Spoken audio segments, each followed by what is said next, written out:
All right, it is 6:30, so I would like to call this meeting to order and announce that this meeting of the Independent School District has been duly called, and notice of this meeting has been posted in accordance with the Texas Opens Meeting Act, Section 551.043 of the Texas Government Code.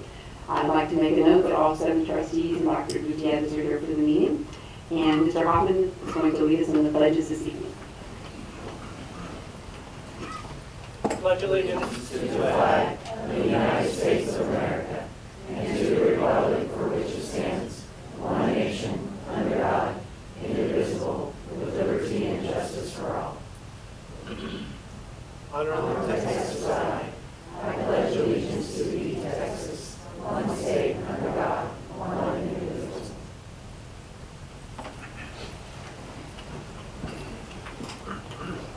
And now we're at a time for a moment of silence.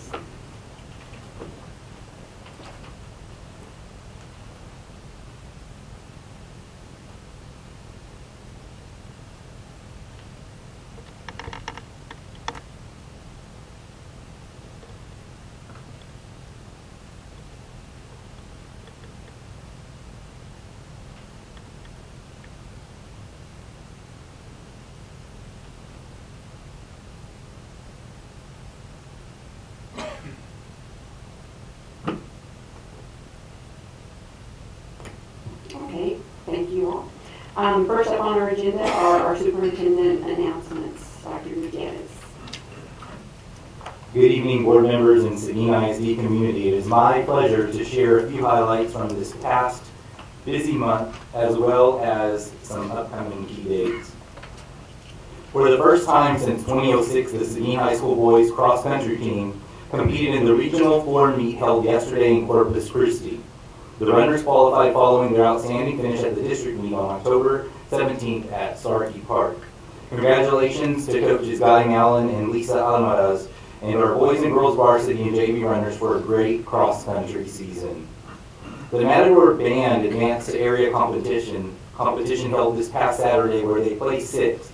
To get there, the band excelled at the regional competition on October the 19th.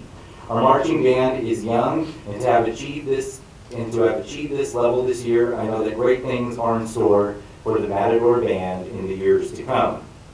A big thank you to the Seguin Sports Boosters for inviting me to the annual Hall of Honor event that was held on October the 18th.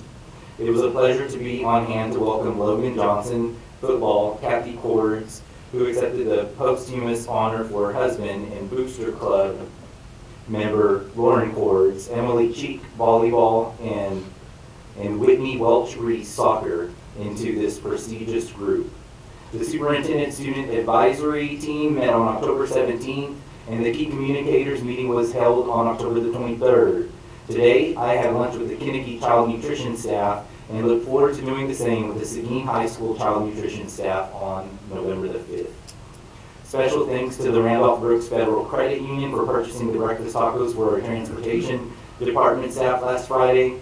Last week was also National School Bus Safety Week, and RBFCU showed their support for our bus drivers and mechanics as they have done for many years. Our transportation department plays a key role in the educational process, and I appreciate all they do to safely transport our students to and from school each and every day. The 4th annual Halloween Fun Fest is slated for Thursday afternoon from 4:30 to 6 p.m. here at the admin office. The event is hosted by the Matador Special Services Department and will feature trick-or-treating, carnival games, and a haunted house, and so much more. All are invited to attend this free event. We are hosting a redistricting committee meeting on November the 4th to analyze our attendance boundaries. This committee of parents and staff will serve an important role in providing feedback on how we can accommodate growth as a district. The Seguin High School Navy JROTC program is hosting the annual Veterans Day ceremony on November 11th at 7 a.m. in the Seguin High School Student Activity Center. The community is invited to attend in honor of our veterans. 2 regular season games remain, but the varsity football team has already secured a playoff spot for the 2nd season in a row. We'll have a better idea of the playoff picture following the November 8th game against Austin LBJ. Plus, the Lady Matador varsity volleyball team is playoff bound. The young ladies are wrapping up their regular season as we speak in Goldie Harris Gym versus Kennedy. We will know more about their playoff schedule in the coming days. I also want to take a moment, as you just heard, I shared a lot of events that have taken place over the last month, but I also want to take a moment to thank our Board of Trustees for their visibility at events and showing their support to our students by attending various events on a regular basis, but not only that, but by supporting our campuses by attending campus check-ins as well. Your support of our students and staff is greatly appreciated. Thank you, and go Matadors. Thank you, Dr. Gutierrez. Very busy month. Just a quick recap, I did attend some of the fine arts events. I went to a choir concert for both the high school and AJB. Both were wonderful. One of the band competitions, the band looked really great. I'm very proud of them for going all the way to area. Also, the theater department did a fabulous show and had great turnout from the community to attend the Willy Wonka shows. And then, of course, athletics, football. I'm so proud of them for going on in the playoffs, as well as volleyball, and our cross-country team as well. So, Dr. Esquivel, you got a lot of champions, potential champions on your hand. They're doing great.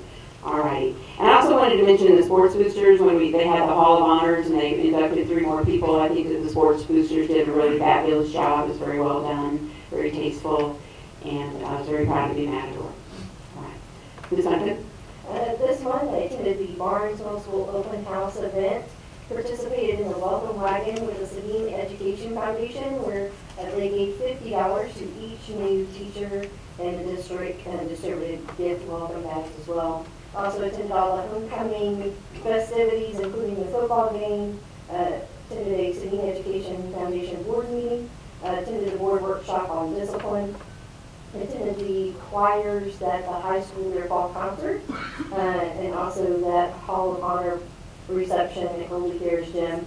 Also attended the performance of the Matador Band at the UIL Region 12 Marching Contest, and the theater department's production of Willy Wonka Jr. at the high school. Attended a check-in at Seguin High School and attended the send-off for the Seguin High School cross-country team. Good. All right, I attended the Barnes Open House, some football games, and the homecoming pep rally, the Hall of Honors ceremony, the Barnes choir concert, Willy Wonka. We loved it so much. We went back and saw it on the second night. I watched everyone run in the Healthy Nut Run for the Education Foundation, and also attended the Weiner Carnival. And I'm looking forward to attending Barnes Theater production of A Christmas Carol and the Breezy Theater production of Murder in the Ninth Room both this month, or next month. Is that the dinner theater? Okay. All right. Ms. Rondor. I attended some meetings and workshops. I also attended Lunch and Learn, where we discussed school financing. I attended a construction committee meeting. There's another one tomorrow, but I will not be able to attend that one. I also went on a school tour of a school in the Cornell Independent School District and another school in the Southwest Independent School District. I also attended an audit committee meeting. Thank you. Mr. Jenkins? I attended several football games. I did go to the Barnes Middle School football game the other night. And then last night I went to the Barnes and Breezy volleyball game. It was fun. The production of Willy Wonka was also good. But Ms. Moreno? I attended the Sports Booster Golf Tournament, attended but not participated. Attended the Matador Varsity Volleyball games. I've attended every Matador Varsity football game and 7th grade Barnes football games too. Took part in the homecoming activities from the pep rally through the game. Did the board workshop on discipline. I was also part of the Seguin Sport Boosters Hall of Honor. I attended the Lunch and Learn series under Dr. Gutierrez when we spoke about finances. I was at the Rodriguez check-in, and I had the pleasure of doing the Willy Wonka, or attending the Willy Wonka performance, but with the Potman, McQueenie, and Kennedy Elementary kids, and that was the best. They were just a joy to watch. And then attended the dual language parent meeting. Thank you. And Mr. Diaz? I attended the meet and greet youth teachers on the 24th. 27th, attended the SISD experience, dyslexia training. I was impressed with the exercises that were provided. We were able to experience difficulties that individuals with the dyslexia face on a daily basis. I encourage our board members and the community to attend the next session. On 10-9, I attended the board workshop on SISD discipline. Attended 2 games against Travis and against Dripping Springs. Attended the SISD audit of the SISD Comprehensive Annual Financial Report for fiscal year ending June 30th. And I attended the farewell setting off for the City High School cross country team. And I also attended and participated in the City Education Foundation 5K. Okay. Thank you to everybody for your commitment to the district. All right, moving on with our agenda to item 2A, which is our campus recognition presentation. I believe Mr. Amador is going to introduce the campus. It is my pleasure to introduce tonight's featured campus, Gracie Master Middle School. Dr. Benjamin Grijalva serves as principal at Gracie Master. Tonight he is proud to share information about the new culture of academic excellence in the creation of the community development series at AJB. Good evening, Board President, board members, and Dr. Gutierrez. Thank you for having me here tonight. And I just want to share just some of the highlights at AJB. Sorry, I am going back. I need some help.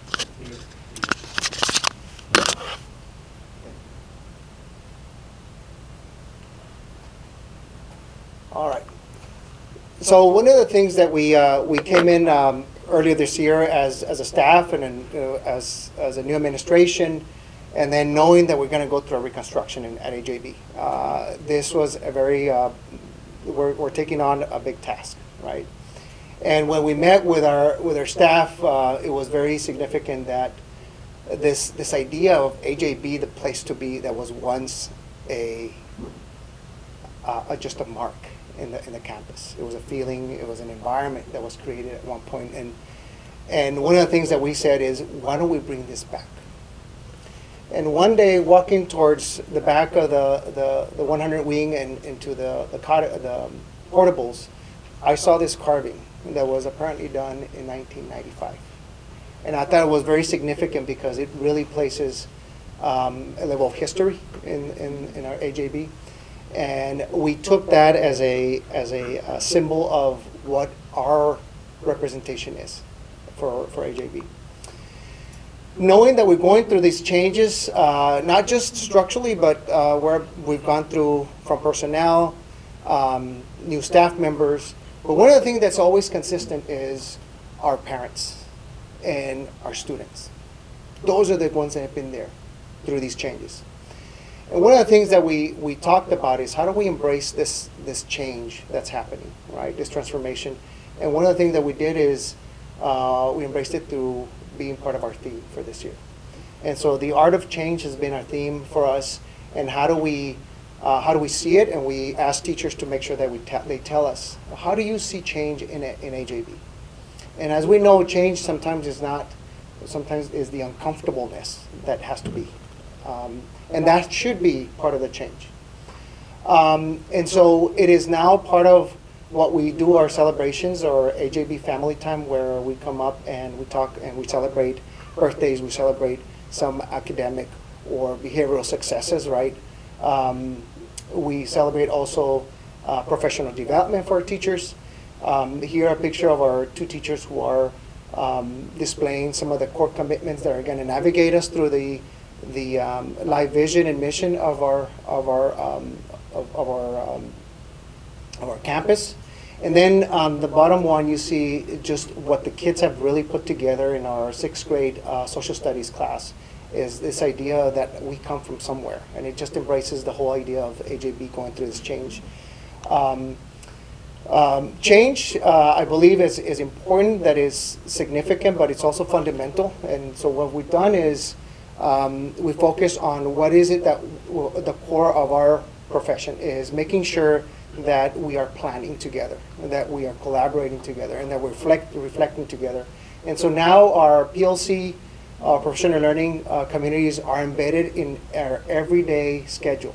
So teachers are not staying another hour for PLCs, but it's part of their planning, right?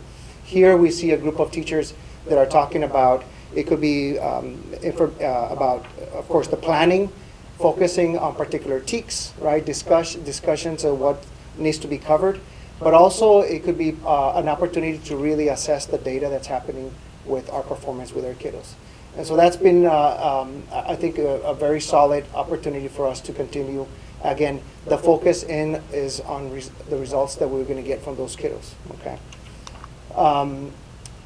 This opportunity for us to really go through this change comes from two things: the focus and the approach that we're taking. One of the things that we've done is we kind of modified a lesson plan so that we're all utilizing that lesson plan and we're covering the same components that everybody should be having during those lessons. Again, that feedback that they get from us is important as those lessons are developed. The model at the far end is, of course, the PLC process that's happening every day. And then the middle image is that rigor and relevance framework that was brought in last year, and now what we're doing is tying it up. So how do we make sure that everybody goes through this process? Because I think it's very fundamental, because that reflective piece as a teacher, right, or as an educator, or even as an instructional leader at the campus is necessary. That we're always thinking about what we do and how we do it, okay? And so those are things that I think are very important that we continue to focus. The next thing I wanted to talk about is the idea that AJB has a representation here at the community, and how do we make sure we promote the good work that has been happening at AJB. So we've developed the AJB Community Development Series, which focuses on building trust with our community through transparency, right? So they need to know what we're doing, and that we're inviting them, and that we're making a genuine effort in making sure that that families and our students are always at the core of informing what our practices are. And so early in September, we did a chat with the principal, 3 different opportunities that I met with parents, and an opportunity for me to just listen, right? And really address some of those immediate needs that I felt were necessary. The next event was the neighborhood walk, which I think was a really good hit, just with, in collaboration with Rodriguez Elementary and their staff, and just having an opportunity to go and invite parents for the following event that we had at the campus. We had a kiddo just being the ambassador of his neighborhood. He came with a bike and he was telling us who lives where, and it was really cool to see just the kid really being the one leading us into his neighborhood, which I think was really wonderful to see. And then the following week, we did the Raising Awareness of Community Agencies, where we brought in over 20 agencies. Our chief of police was there, shaking hands and introducing himself to the community at AJB. We had just parents who were wanting to get information about what's happening in the communities, what community agencies are working with in collaboration with AJB. It was a really wonderful event as well. Some staff members told me that they've never had that much turnout. We had over 120 people that attended that session, so it was really good to hear. And then just last week, we did that college and career readiness we had a representative from the high school, Ms. Garza, who did a wonderful job just presenting the data. And one of the things that we want to do is we don't want to wait till the spring. We want to do things now. And we start talking with parents about the future, because our job is to make sure we prepare the kids for that next step in the high school. Ms. Garza came in, talked about the TSI test that actually they started yesterday. Our students did that, and this was translated both in English and Spanish. So parents, it was a really good turnout. I had not only Ms. Garza, but 2 of our teachers co-present, because at the end of the day, we want to make sure that the ownership is from the campus. It's not just from the leadership. I believe it was a really good success. I appreciate Mr. Esquivel for allowing us to steal Ms. Garza for just that evening. And then here I just have a couple of pictures of what we're doing in the campus. That on the top left was other parents that were just taking, they call them selfies, I call them selfish, but those are pictures of our families that attended. Mr. Cuevas, who's the art teacher, takes his kids out and just has a lesson outside, and the kids just really enjoy it being out there. And then the 2 on the bottom is, the one on the left was the opportunity for us to be with Rodriguez. We had over 60 people on that community learning or neighborhood walk of staff. And that was really cool. It was just a really cool feeling to be part of that. And we went out there and just walked these 5-6 neighborhoods. And I appreciate even the transportation department, because they put all that together for us. And so, and then the last picture on the far end is just the collaboration that we do consistently with our teachers, is to have each other's in conversation and reflection. So that's what I have for you tonight. Any questions at this time? Any questions? I'm very happy to see all the collaboration with the community and your success. How are you getting the word out to the parents when you're holding an event? We use different methods. Of course, we use social media, and I think that's more of how parents get to know certain things. But I also send what we call a mass message through School Messenger that we utilize here in the district. And so every parent gets the message in both English and Spanish, because I do those messages. And then we tell teachers, and then we send flyers out, half page. I don't like wasting paper, but those are things that we need to do, right? And then sometimes we hand them out as they're picking up kids during pickup. And then we just tell teachers, hey, tell anybody, tell the kids that we need them here, and they've responded pretty well. So. Sounds like it's been very successful, and that neighborhood walk is very impressive. Yes, and we are planning some other ones that I think are necessary. So. Any other questions or comments? Did you get any community feedback on the walk and other functions that you've had? Yes, in every single one of these functions we've done, we have to have either a survey or some questions posted, so that we have consistently, okay, what is happening, what are parents, what are the questions that they have.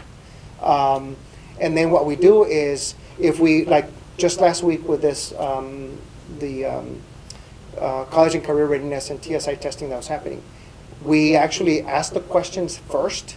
What questions do you have? And then before they left for the evening, we went through all those questions. So they didn't leave without getting an answer.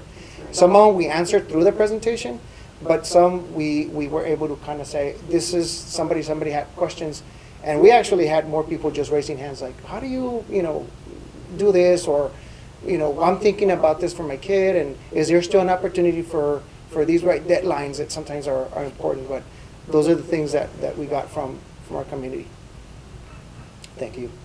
Great work. Thanks for the update. Thank you. Appreciate it. Thank you. Have a good evening.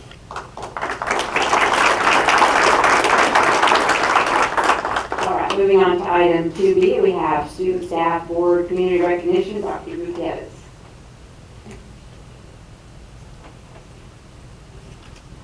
Tonight, it is a special privilege to recognize an individual who makes a tremendous impact across the school district. This employee started their career with Seguin ISD on October 13th of 2014 and goes above and beyond to ensure that students and staff are afforded a comfortable learning environment and workplace. Since the beginning, he's worked hard to learn all about Seguin ISD's campuses. In addition to possessing knowledge and interest in the field, He seamlessly collaborates with plumbers, carpenters, grounds crews, electricians, and general maintenance whenever it is needed. He is extremely respectful and cheerfully greets everyone with a smile and a firm handshake when he walks into the room. And there have been some challenges this school year for sure. For those reasons, it is an honor to present this month's Superintendent Award to Miguel Maldonado, HVAC technician with Seguin ISD Maintenance Department.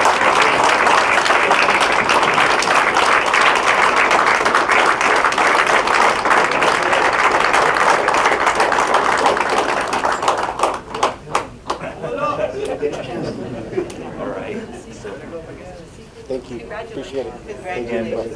I want to say thank you to your family. Everybody could. Right, I know. That's great support. We do appreciate everything you do. We really do. Great support. Did we get you? We got you. Did we get you? Nice to meet you. So, congrats.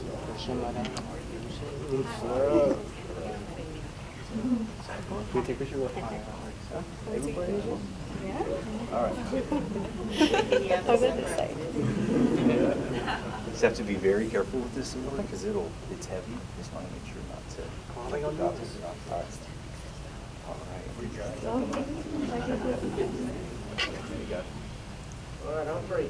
1, 2, 3. 3 and 3. All right. You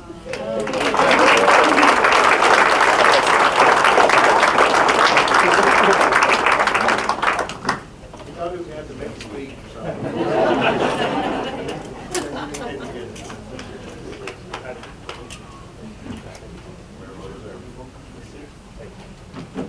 Thank you so much for all the hard work you've done. It's been a long, hot summer, fall. Anyway, glad it's cooled off. We've had a few issues with some AC as of late, but Miguel always handles everyone with such professionalism and just provides top-notch customer service, and we really appreciate him.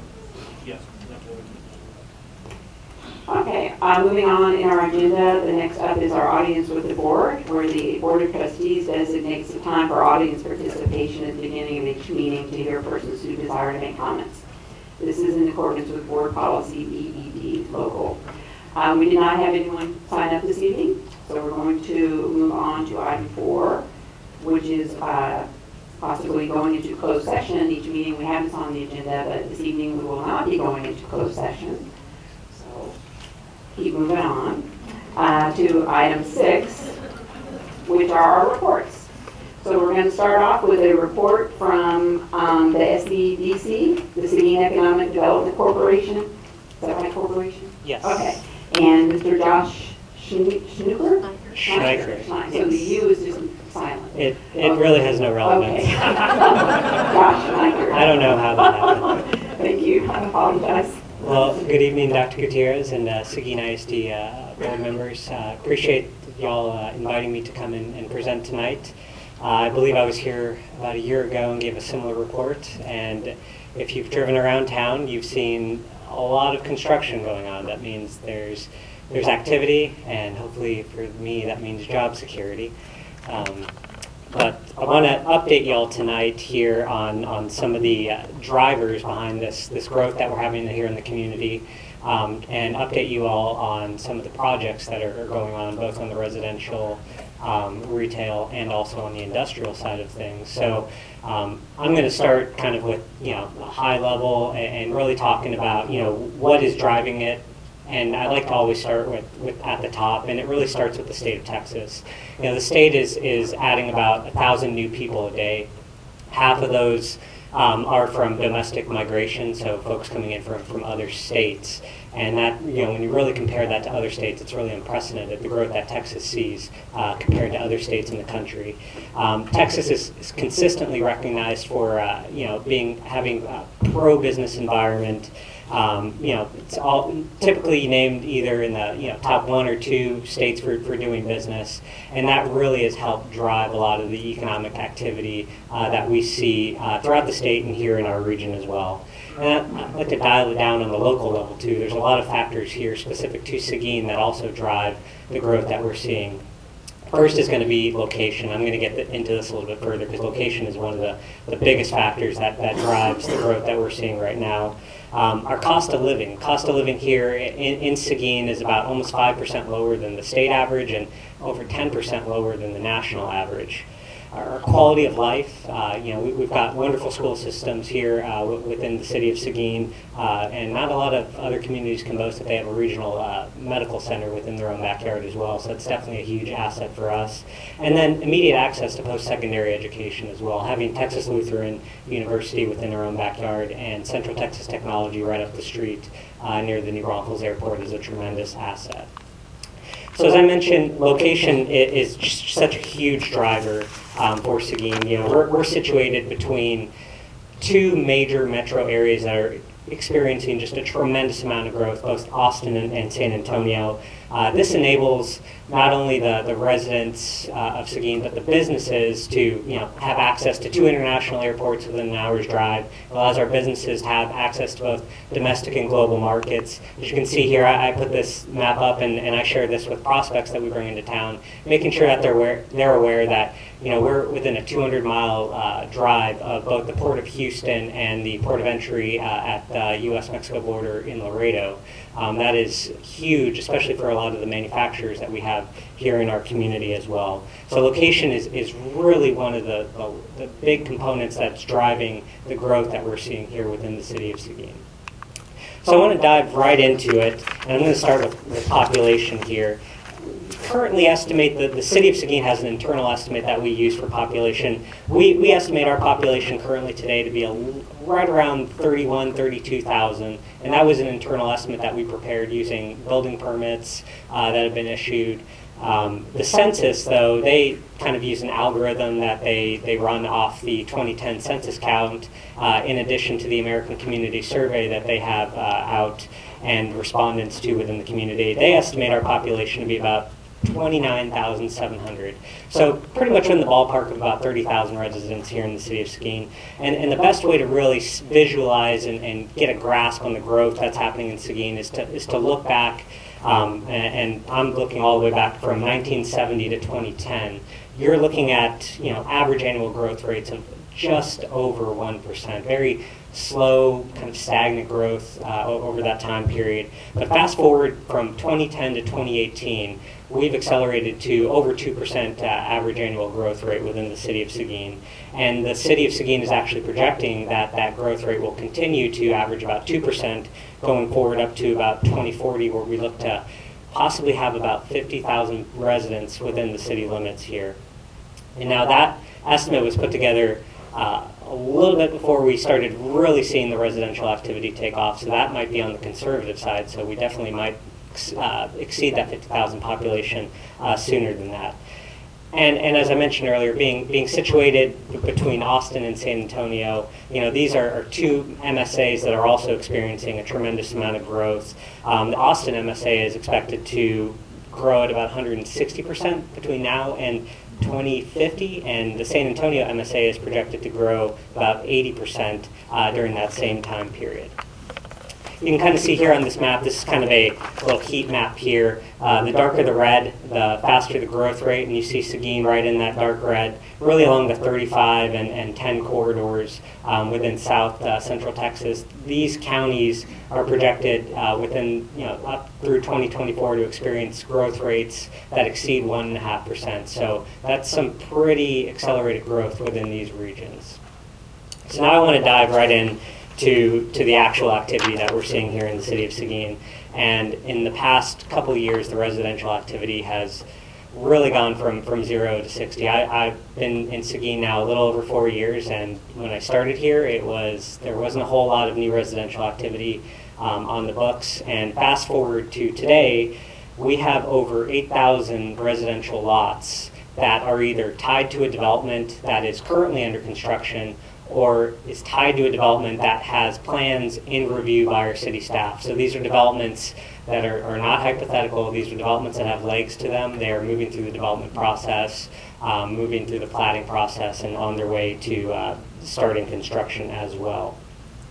Right now we have about 10 new residential subdivisions under construction within the city limits. And one important thing to note is that it's not concentrated to just one specific area. This is, not all happening on the north side of Seguin. It's not happening on the east side of Seguin. It's really scattered throughout the entire city.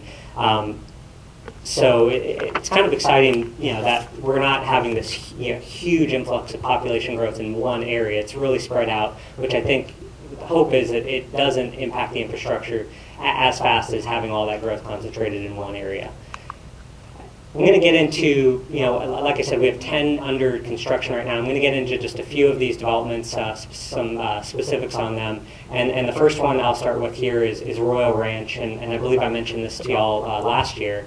We had kind of just started to see the beginnings of a Royal Ranch and just announced that development. Well, now fast forward to today, that development is under construction. It is expected to deliver about 1,100 homes at full build-out. There's not a timeline on full build-out. A lot of these developments, they're projected to have up to 500 homes, and there's a lot of factors that will go into dictating how fast they deliver those homes. But one thing that we are sure about is that phase one will deliver close to 200 homes there, and the developers already got plans in for phase two. So things are moving quickly on that. And again, this development is located on the southwest side of town, Highway 46 and FM 725 near Vogel Elementary. The next development I'll bring up here is Hidden Brook, and this is one where we've seen actual homes come out of the ground. Sales have already been completed. This is off Highway 46, really kind of between, actually just south of Rudolph Road, just to the west of Huber Road. It's a 124-acre development that is expected to deliver about 500 homes at first full build-out. But phase one of the development is anticipated to deliver 122 lots, and that's under construction at this moment. The next one is just north of here, and this is actually within the Navarro ISD. This is Navarro Oaks. This is at Highway 123 in Martindale, just kind of north of the Ranch 123 apartments, kind of near the Starbucks, the Chili's area. This is an 88-acre development, and this will deliver about 342 homes at full build-out, with 104 lots under construction right now with phase one. Moving back into Seguin ISD, and really right across the street from here are the King and Lucille Street duplex project. This development will deliver 214 duplex units when construction is complete. And this is all going to be coming in under one phase, and 100% of the duplex units are already pre-sold for this development. So a tremendous amount of interest with this product and this development here, really just across the street. And then the final one I'll touch on here is Woodside Farms. This is going to be a KB home development that will deliver, let's see here, it'll deliver 235 units at full build-out.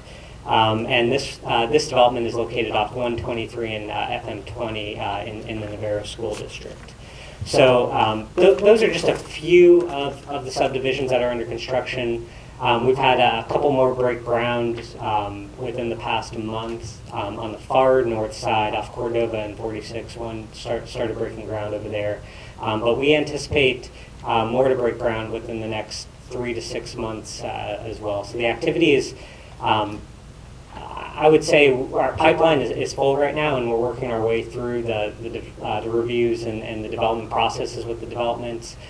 So we really expect that the number of residential lots to be delivered into the city to really skyrocket here in the next couple of years. We kind of look back at the data over the past couple of years, and we noticed that over the last 2 years, the number of lots being delivered with building permits being issued has dropped, and that's really because our inventory depleted, and now we're waiting for these new developments that are putting in streets and infrastructure to come online, and when that happens, we'll probably see some record-breaking numbers in terms of residential building permits issued in a single year. So in addition to the housing and just overall growth within the city, we're really seeing the growth take off as well within our primary industries here within the city of Seguin. Here within the Seguin region, and we're looking at a zip code level for the Seguin region, it just gives us a little bit better data from the data sources that we pull from. We have about 23,000 people that work within the 78155 and 123 zip codes. And employment over the past year has actually increased about 3.5%. And over the past 10 years, we've seen about a 33% increase in the amount of jobs created here in the city of Seguin. Of course, our top 5 industries, no surprise that manufacturing is our top industry here within the city. And our top employers, Caterpillar, Continental, CMC Steel, a lot of manufacturers on that top 10 list. They play a very important role in our city and in our economy. Just looking here at the industry breakdown, nearly 30% of the businesses here in Seguin are in manufacturing, and that makes up a huge chunk of this industry puzzle here. And it's really, when you compare Seguin to other cities, this is very unique to our city to have these kind of numbers with manufacturing present. It's a very important role and component to our economy. Here within the Seguin region, specific to manufacturing, we estimate that we have over 6,500 jobs just within the manufacturing industry within the Seguin region. Over 8,000 manufacturing jobs in manufacturing in Guadalupe County. So there's, in addition to the high concentration in the city of Seguin, Guadalupe County also has a very high concentration of manufacturing jobs, and a 75% increase in manufacturing jobs over the past 10 years within the city of Seguin. There's been quite a bit of activity over the past couple of years in manufacturing, and really over the past couple months, we've had some pretty notable projects that have broken ground here. And I'll get into Continental Structural Plastics here in just a second. I've got a little bit more information on that. But some other notable projects is, Niagara Bottling. They announced an expansion this past spring where they'll be adding 30 new jobs, and they're investing over $20 million in their facility in adding a new production line. We've worked with Minigrip to help secure additional investment at that facility at about $4 million, and working with them to help retain the employees that they have at that facility as well. And Caterpillar has really been on a tear recently of adding new workforce to their operation in Seguin.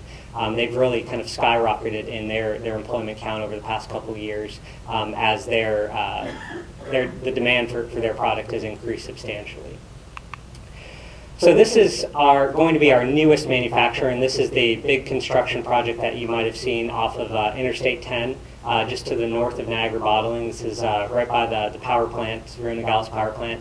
Continental Structural Plastics, and actually Governor Abbott announced this project back in September. Continental Structural Plastics is going to be investing about $65 million in a new development here in the city of Seguin, where they are going to build about 200,000 square feet of manufacturing space and create over 200 new jobs within our community. And they are really diversified in the products that they offer, but one of the attractive things that really helped secure them to our region and here to Seguin was our ability to access markets that have the automotive sector. I-10 into the southeast in Alabama, where there's a huge cluster of automotive manufacturing there, into San Antonio, where the Toyota plant is, and up into North Texas, where they have GM and Peterbilt trucks are also manufactured. So our again, going back to location, our location really helped solidify this deal for us here in Seguin. We're looking for this company to be up and operational in about a year from now. Early 2021 is when they're slated to begin production there. So we're very excited about this project and the investment that they'll be making and the jobs that they'll be creating here within the city. And another important thing to note with this project is this was a Texas Enterprise Fund grant recipient. And Texas Enterprise Fund grants are given out to companies that are creating jobs that they're average wages will exceed the county average wage. So that's one thing that we're really working hard to bring into the city in our recruitment efforts is companies that are paying above the county average wage in order to help boost wages and overall quality of life here within our area as well. This next project I'm going to bring up is actually not within the city of Seguin, but within the city of Cibolo. And the reason that I bring it up is because of the proximity to the city of Seguin. And the project in general will just have a massive impact on our region here.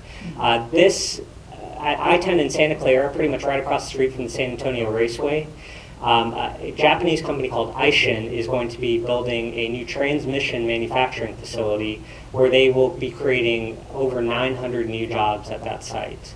This is just a very large project that even though it is not directly within the city limits, we are going to feel the benefits from this as they will likely be employing a good amount of folks that live within the city limits here in Seguin, and they'll also be, the hope is that they'll also be helping out with a lot of our retail recruitment efforts, and that's one thing that we're really working on focusing on next is taking advantage of the growth and helping to grow and diversify our retail base here within the city. So there's an old saying in economic development that rooftops equal retail, and now we've got the rooftops that are starting to pop out of the ground. We've talked about it for a while, and now we're actually seeing the rooftops coming out of the ground. So we are actively out there in contact with national retailers, developers, in an effort to try and diversify the retail base here within the community. And we're really waiting for that one big domino to fall. I can tell you that in my previous role, I used to work for the city of Cibolo, and when the Walmart decided to break ground there, the floodgates really opened. A lot of these retailers want to cluster around an anchor tenant. So that is a top priority of us, especially on the west side of Seguin, where we have some opportunity for new large-scale retail developments to try to recruit an anchor tenant to be a catalyst there. But with that being said, we do have an active development that is underway. It is off Highway 46 and C.H. Mathis Road, wraps right around the Caterpillar facility there. A San Antonio developer has broken ground on a 24-acre retail project that has a medical user lined up. They'll be putting up a medical office building. We've got some fast food users in tow, and we're working with the developer to try and get some tenants into a strip center that they are pre-leasing right now, and the magic number is 50%. Once we can get it up to 50% pre-leased, that project will break ground as well. So we're seeing a little domino to fall, and we're hoping it'll be a catalyst to some other things to come. But we are actively out there really trying to diversify the retail here in Seguin.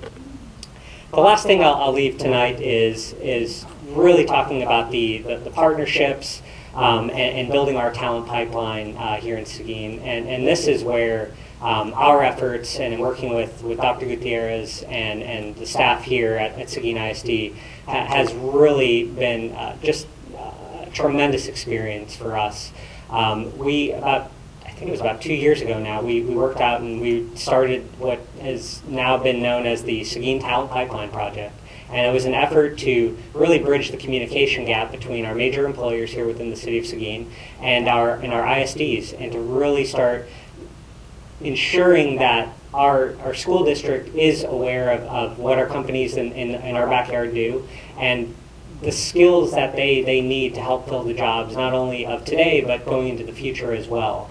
And through different activities such as student bus tours that we worked with the school district on, career days, a whole bunch of different events and activities aimed at really increasing industry exposure and bridging that communication gap. We've seen a lot of activity, and I think one of the success stories is the relationship that's been formed between Seguin ISD and Alamo Group, and the partnerships that we've seen form out of that. And we're hoping to use that as kind of a best practice for other companies to try to build off that and build more partnerships between our existing industry and our school districts. Because workforce is the number one issue that we encounter as economic development professionals day in and day out. Companies need a skilled workforce in order to thrive, and that is one of the leading factors that's going into their location decisions and for existing companies deciding to expand their operations. So we have to really work hard and work together to ensure that we've got that talent pipeline, that we're all communicating with one another, and really hopefully putting Seguin on the map and putting Seguin in the right trajectory going into the future. So that is all I have for my update here. I'd be happy to answer any questions that you all might have. But again, I really appreciate the opportunity to present to you all tonight. It sounds like it's coming, the growth is coming. Yes, finally. Dr. Gutierrez? Just wanted to say that we appreciate you, Mr. Schneider, coming to share information with the board, because obviously the economic development that is taking place is going to impact the school district. But there's a lot happening. When I think back just a couple of years ago, it was a much different scenario. It's a lot of great things happening in Seguin. Yeah, I'm really happy that we have this talent pipeline. I think it's really going to make a big difference. I do too. It's, we've heard a lot of positive feedback from our employers, and we really want to continue to build off the momentum that Chambers we've done a created. really good job putting that together, connecting all these industries to the schools. Mr. Schneider, thank you so much. Thank you. Okay.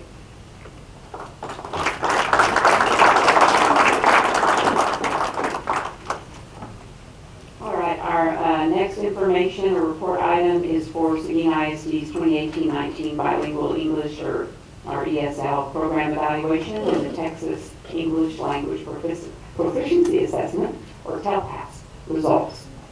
Hi, Mr. Schmidt, how are you? Doing well.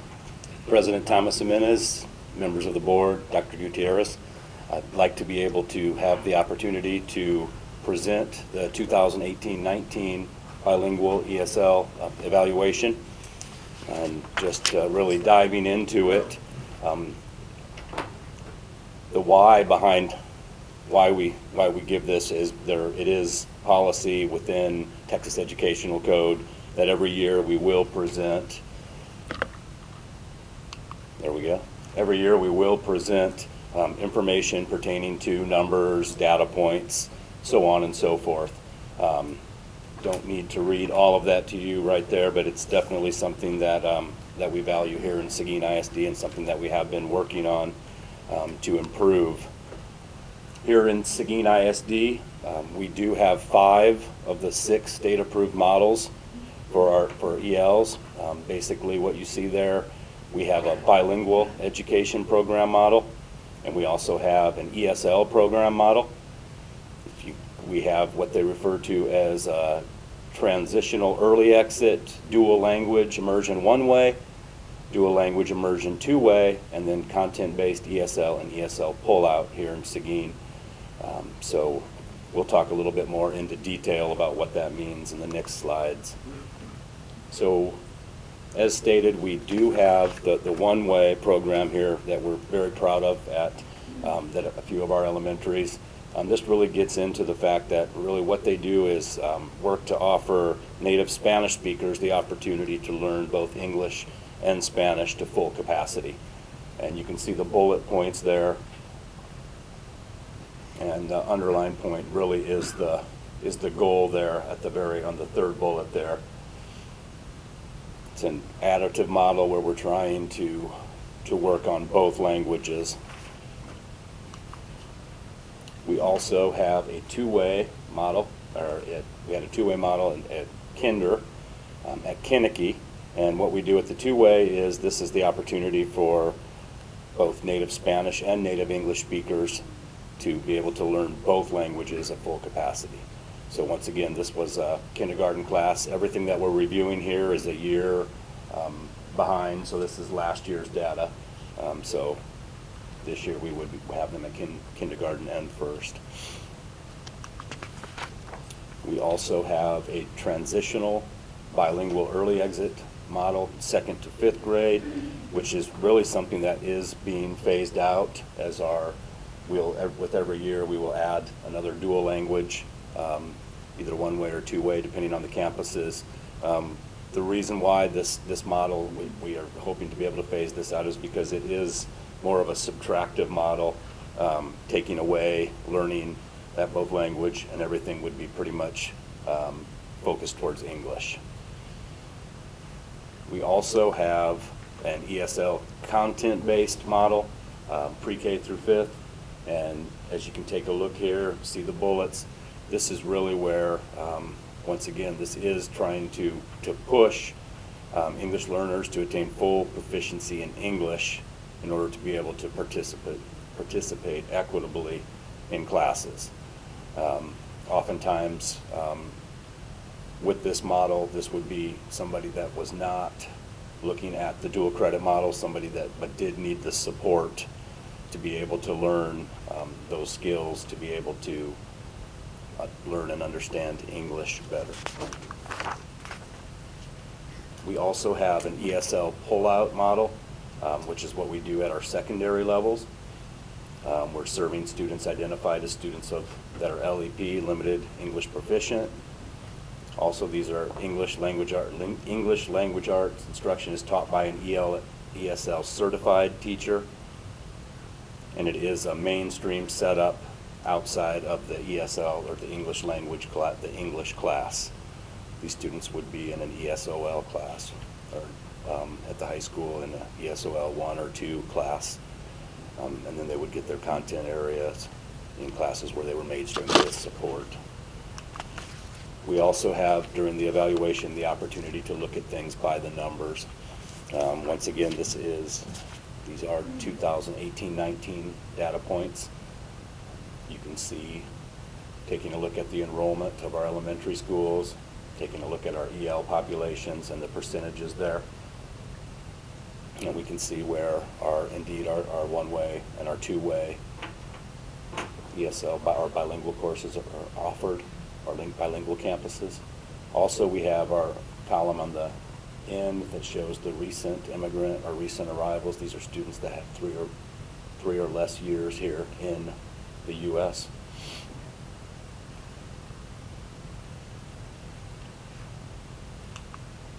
At the secondary level, once again, you'll see the total enrollments, EL population, percentages, and once again, the number of recent arrivals.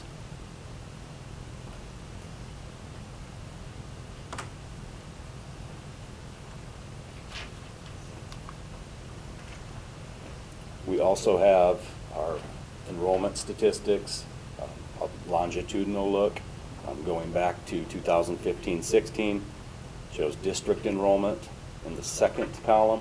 Third column is going to show our EL enrollment percentage, followed by the number of exits and our exit percentage.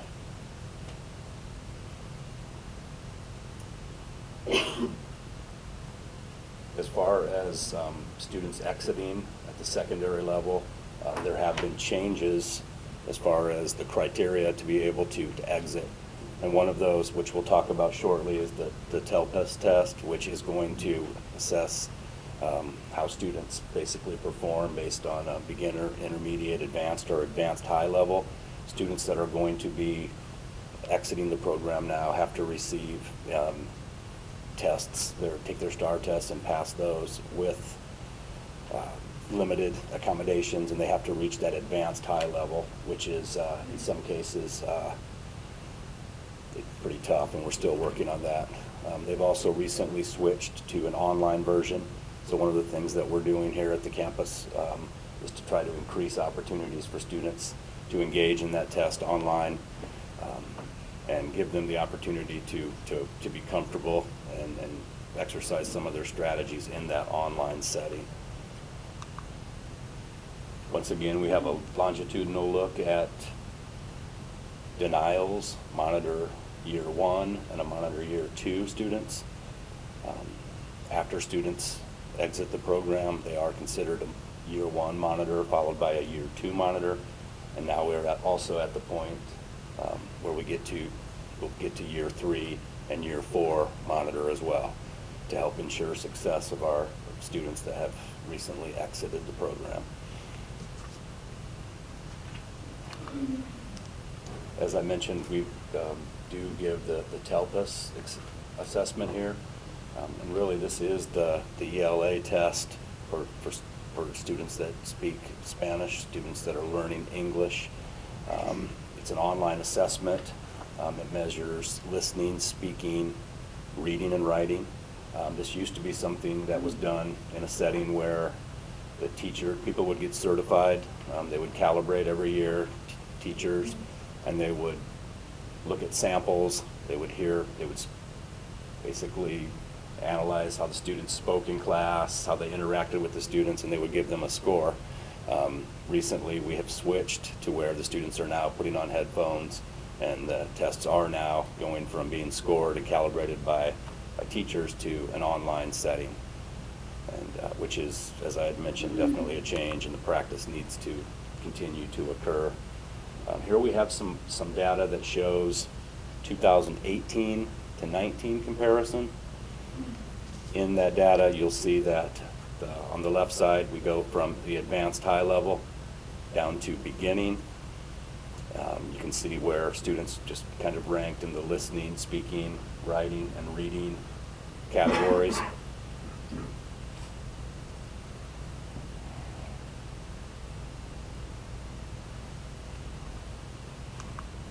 Also have a circle graph that shows a comparison between how students, where students are in TELPUS 2018-19 as compared to the reading assessments in grades 3 through 12.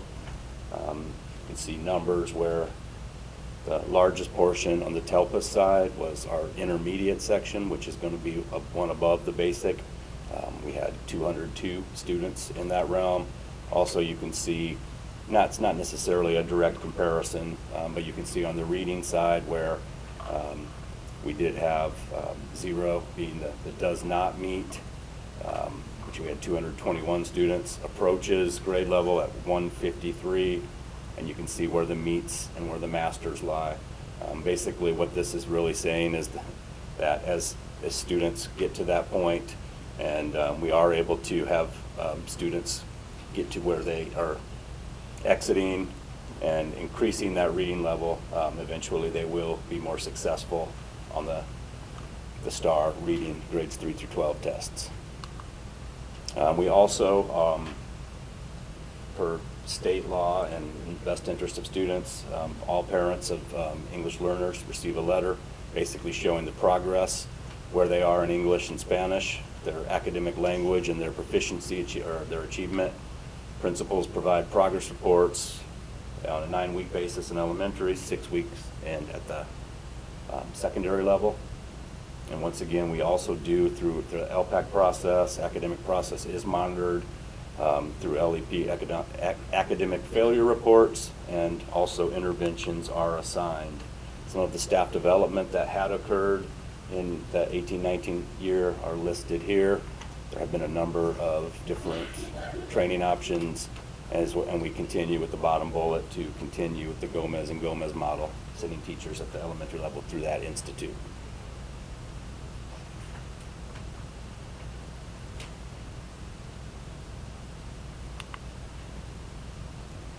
And other trainings that have occurred, LPAC training, down through more dual language information sessions. And just to add, I will say that with Andrea Jaramillo, who's working in multilingual capacity this year, and Maggie Rodriguez, they've had some parent nights this year, had some pretty exciting things where the opportunities for the kids to come, just families to learn games, learn processes for the family to be able to interact in Spanish and English, and just really, I checked it out at the end of the night the other night, and really just kind of engage in the learning. So it's been we're growing in this capacity. That is it for me. Any questions? Ms. Murray? The dual language two-way program started last year, I think it can. So how many participants did we have? So last year we had, and I may have to go back this way, but it was at our kindergarten class. What was it? Like 16 and 16 is about 30. 32. Okay, so now this year, dual language two-way is at Kennedy and Rodriguez. So how many have, from 32 have we grown, obviously? You know how many? As far as the exact number at this point, I don't have the exact number. I do believe that, there he is. There he is, thank you. I don't think you guys were excited to start the two-way language program, and this year we have a full class of 44, 22, and 23 dual language students. 11 being obviously Spanish speakers, 11 being English speakers, Spanish speakers in both classes. So enrolled in 40 dual language, we have 44 students in the two-way program at our league. Okay, so then the Kennedy kindergartners are now first graders, and no idea on the numbers of the kindergartners. It's very similar. So we had, this year we had the Rodriguez plus Timothy in the class. We've really done it. Grow. Wonderful. Good, very good. I just had a quick question on the LPAC training for the parents. Is that once a year? LPAC training is once a year. They have that at the beginning of the year.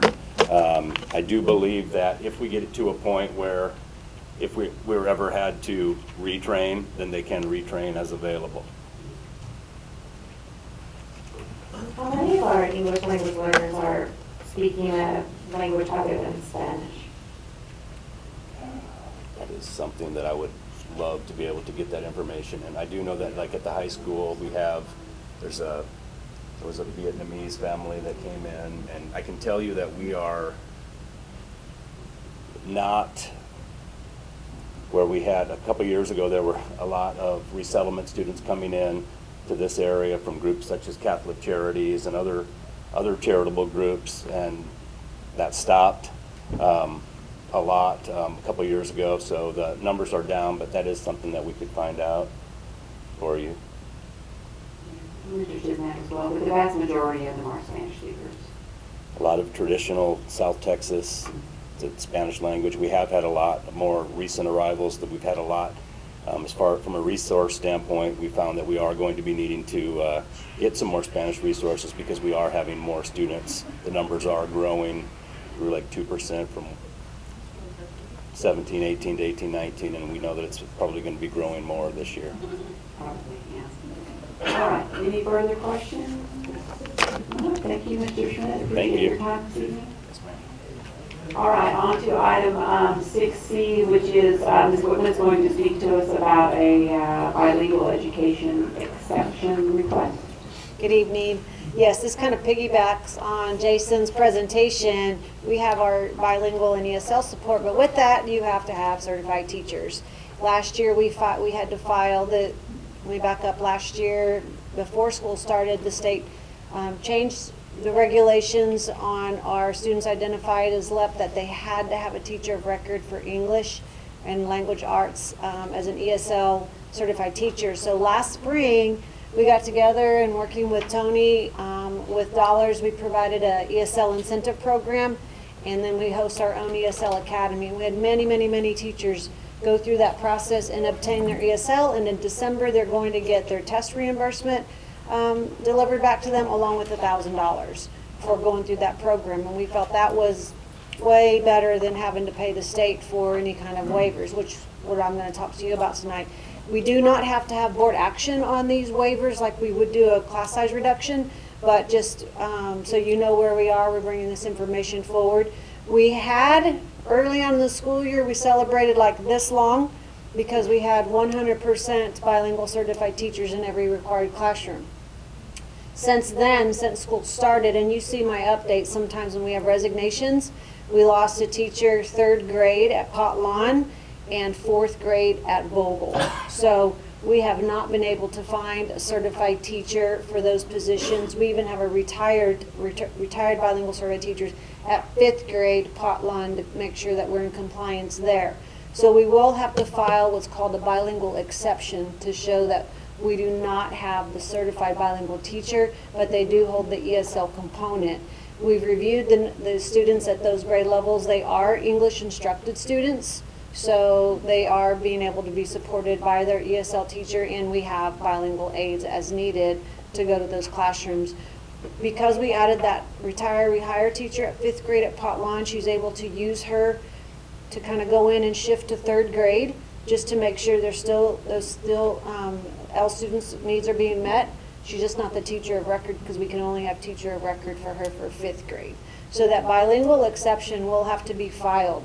Right now, we have to file by November 1st. Everything's ready to go, but we're holding on to make sure that all our ESL students are taught by ESL certified teachers. We've had a couple, just as this week, come in from Southwest Prep at a non-bilingual campus.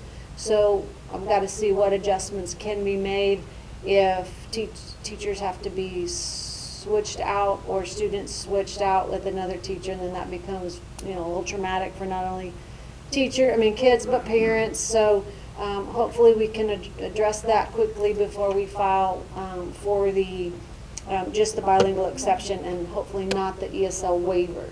The penalty on filing is pretty substantial. They will take 10% of your bilingual allotment dollars and 10% of your ESL allotment dollars, which comes to about $30,000 in each category.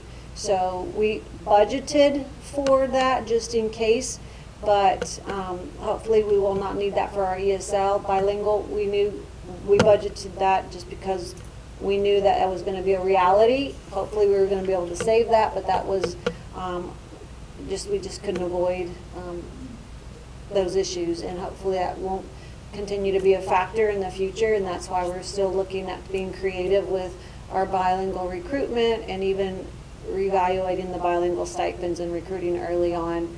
If we find folks at mid-semester, we're going to job fairs here in about a week, that if we find some bilingual certified teachers that want to commit to us, we will offer employment for them in the spring at a professional rate, maybe not a teacher rate, and then start training them in the spring to come in and commit to us for a position for next fall. So that information has to be signed by the superintendent. That goes to TEA, but we felt it important to at least provide you the update on where we are.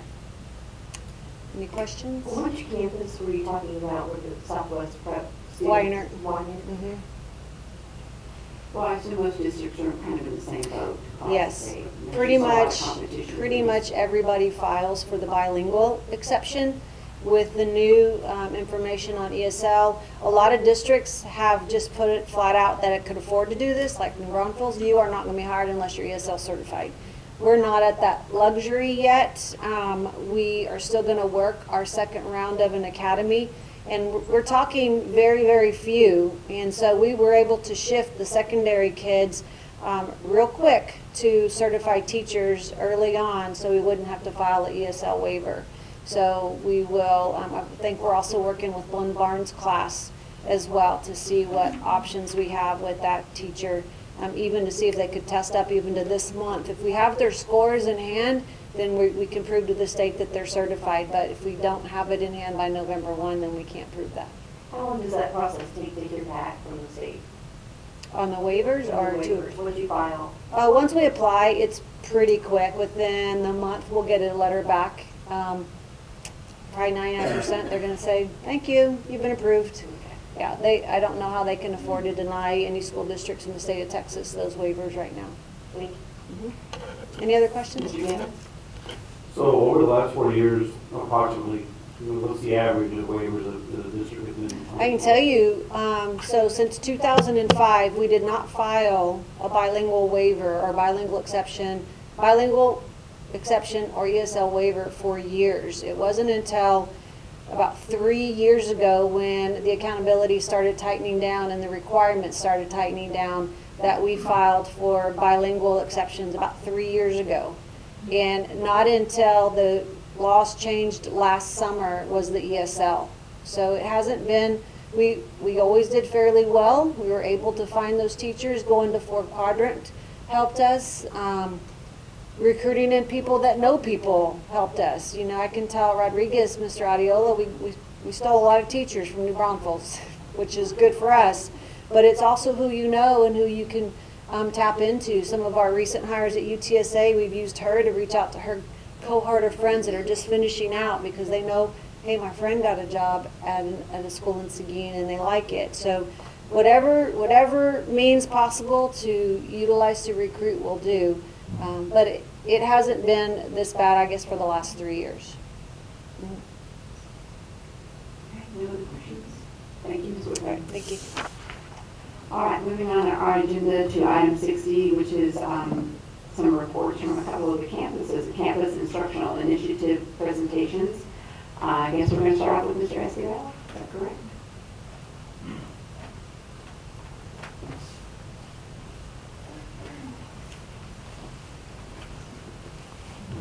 I'm going to ask the Seguin High School administration team to please join me up here in the front. And they've all said they're all Rangers fans, so we're good today.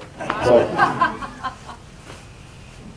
Madam President, Dr. Gutierrez, Board of Trustees, we are really excited to be here tonight to present what we call Transformation Starts Here, which is the official mission statement of Seguin High School. Along the way, we're going to present tonight some of the key instructional highlights that we're currently involved in doing on our campus. Some of y'all have seen those in our check-ins, so we're going to present those tonight, and we have a very important and very exciting treat at the end for everybody. So just hold on to your horses. The Astros are still winning, and we will start our Transformation Starts Here presentation. So I don't have to.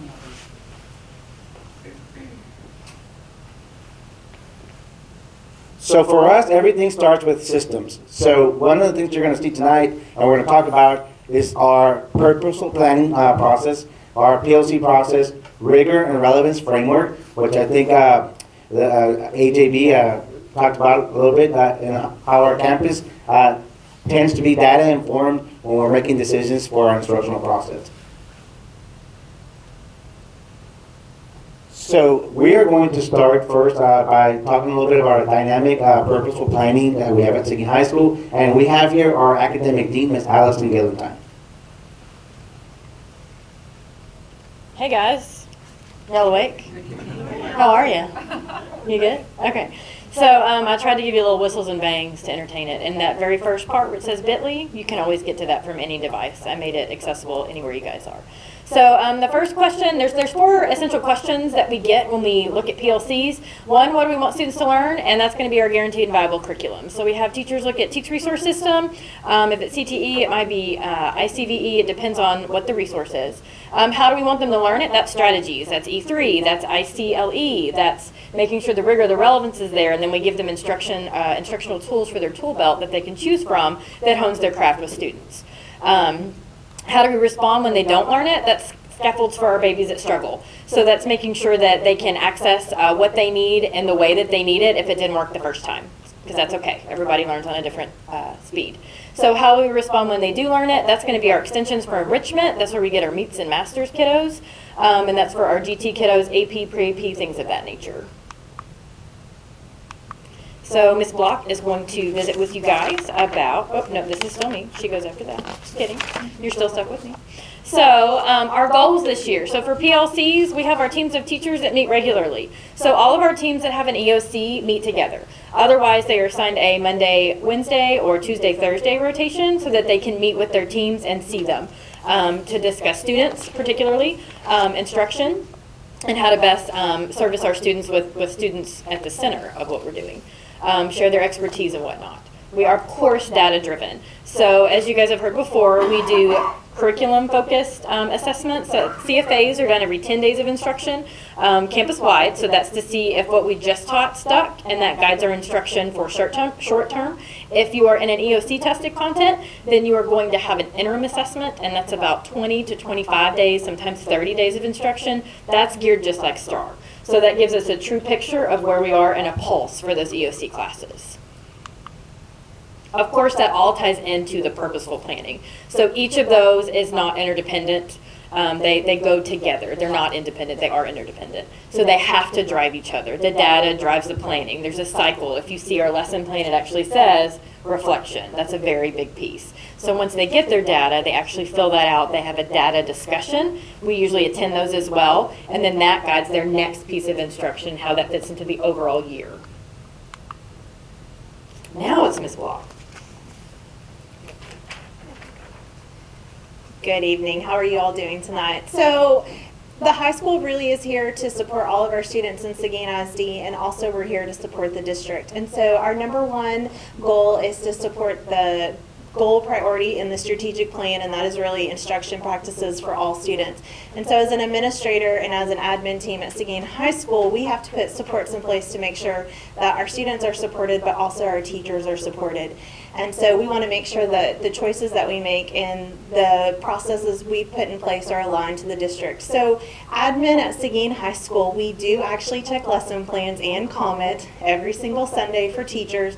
And we're not just looking that a lesson plan is complete, but we're really looking at the content. We're really looking that there's differentiation, there's supports for all of our students, both gifted, our ELs, our special ed students, and we're really looking at the processes that the teachers are going to be teaching that week, so that way we can give feedback and we can support them as needed.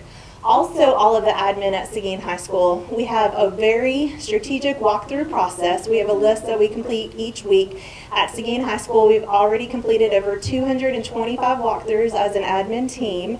We do our very best to make sure that our list is complete every week. All of our feedback is also very focused to the ICLE rubric. So we want to make sure that we are in classrooms, but we're also providing feedback to support teachers to get to the next level in their instructional process.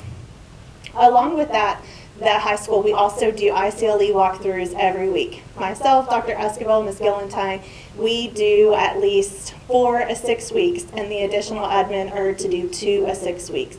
And so the ICLE process is really a coaching process and a way that we can support our teachers to push them to the next level.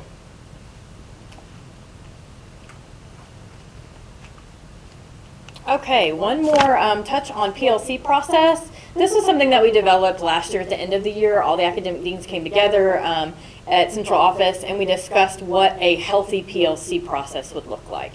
So this is what came out of all of our Post-its. This is the pretty version. So basically you can see how the cycle works. It's cyclic in nature, so there's no one way that you have to go. But generally the teach goes back to, is this a big unit understanding. So you can see we start with the essential standards, then we design our CFAs and our assessments. We begin with the end in mind. Then we have instructional planning for student learning. We have the actual instruction itself. And then we reflect on evidence of student learning, which can be in the form of actual data from Eduphoria or student artifacts, such as written work, products, projects, things of that nature. Our PLCs in action, again, you're going to see the 4 essential questions that are from DeFore. That's also part of the solution tree, which we attended this summer, and also embedded in the lesson plan and purposeful planning. These are just pictures of our teachers in action, planning with their teams. You'll see, let's see, ELA in the upper left, and the right we have history, social studies. Then the bottom left we have our tiny 4 of Lote, but they're proud. That's our little Spanish folks. And then down there on the right-hand side, we have science.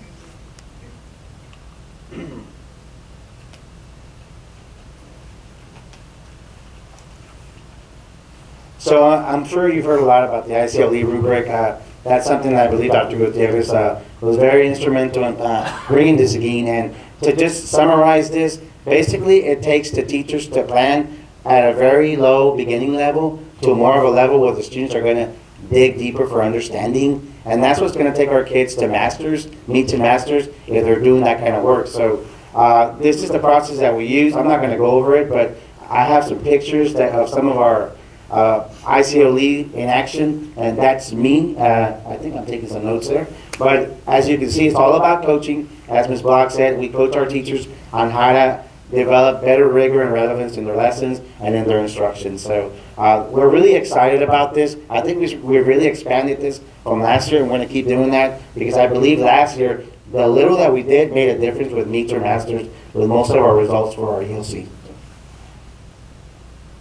So Dr. Gutierrez asked me to present something we're really proud of, and I don't think you can be prouder as a campus than a distinction from TEA. That happened with ELA this year. We were really excited. We even put up a banner like when football wins district. It's just developing momentum that this can happen if you implement these systems that we talked about, and it really worked. ELA was one of those groups that they took everything that we told them that Ms. Gillentine worked on. They worked on purposeful planning. They used the ICLE rubric. And they, at every level that we have for ELA, actually improved. And we were able to get a distinction from TEA. So we were really, really excited about that. And it showed the other departments that this is what you can do if you follow the plan.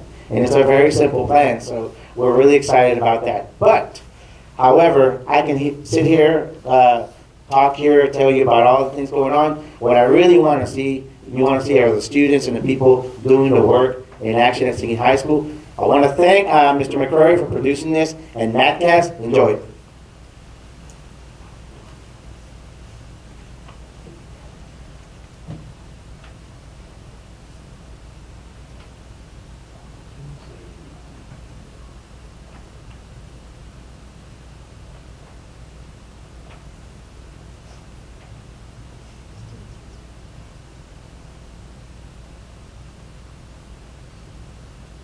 Sound?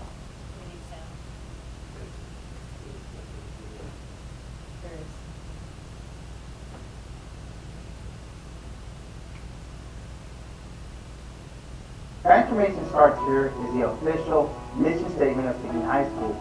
Transformation Starts Here is a change in mindset, a growth mindset that we can do things better than we did in the past, better than traditional methods, so that we can improve all students with their instructional practices, so that we can improve instructional outcomes. 3 years ago, the faculty and staff and administration of Seguin High School got together, and they wanted a change in how we do things.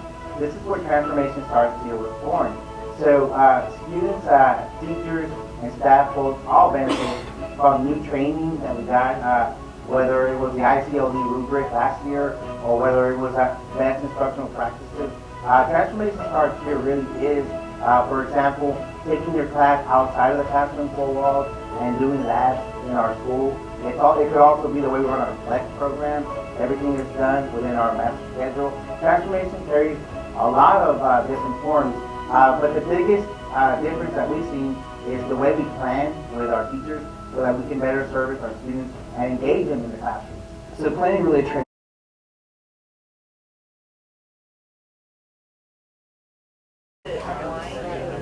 All right, it is 8:25. We're going to settle back in.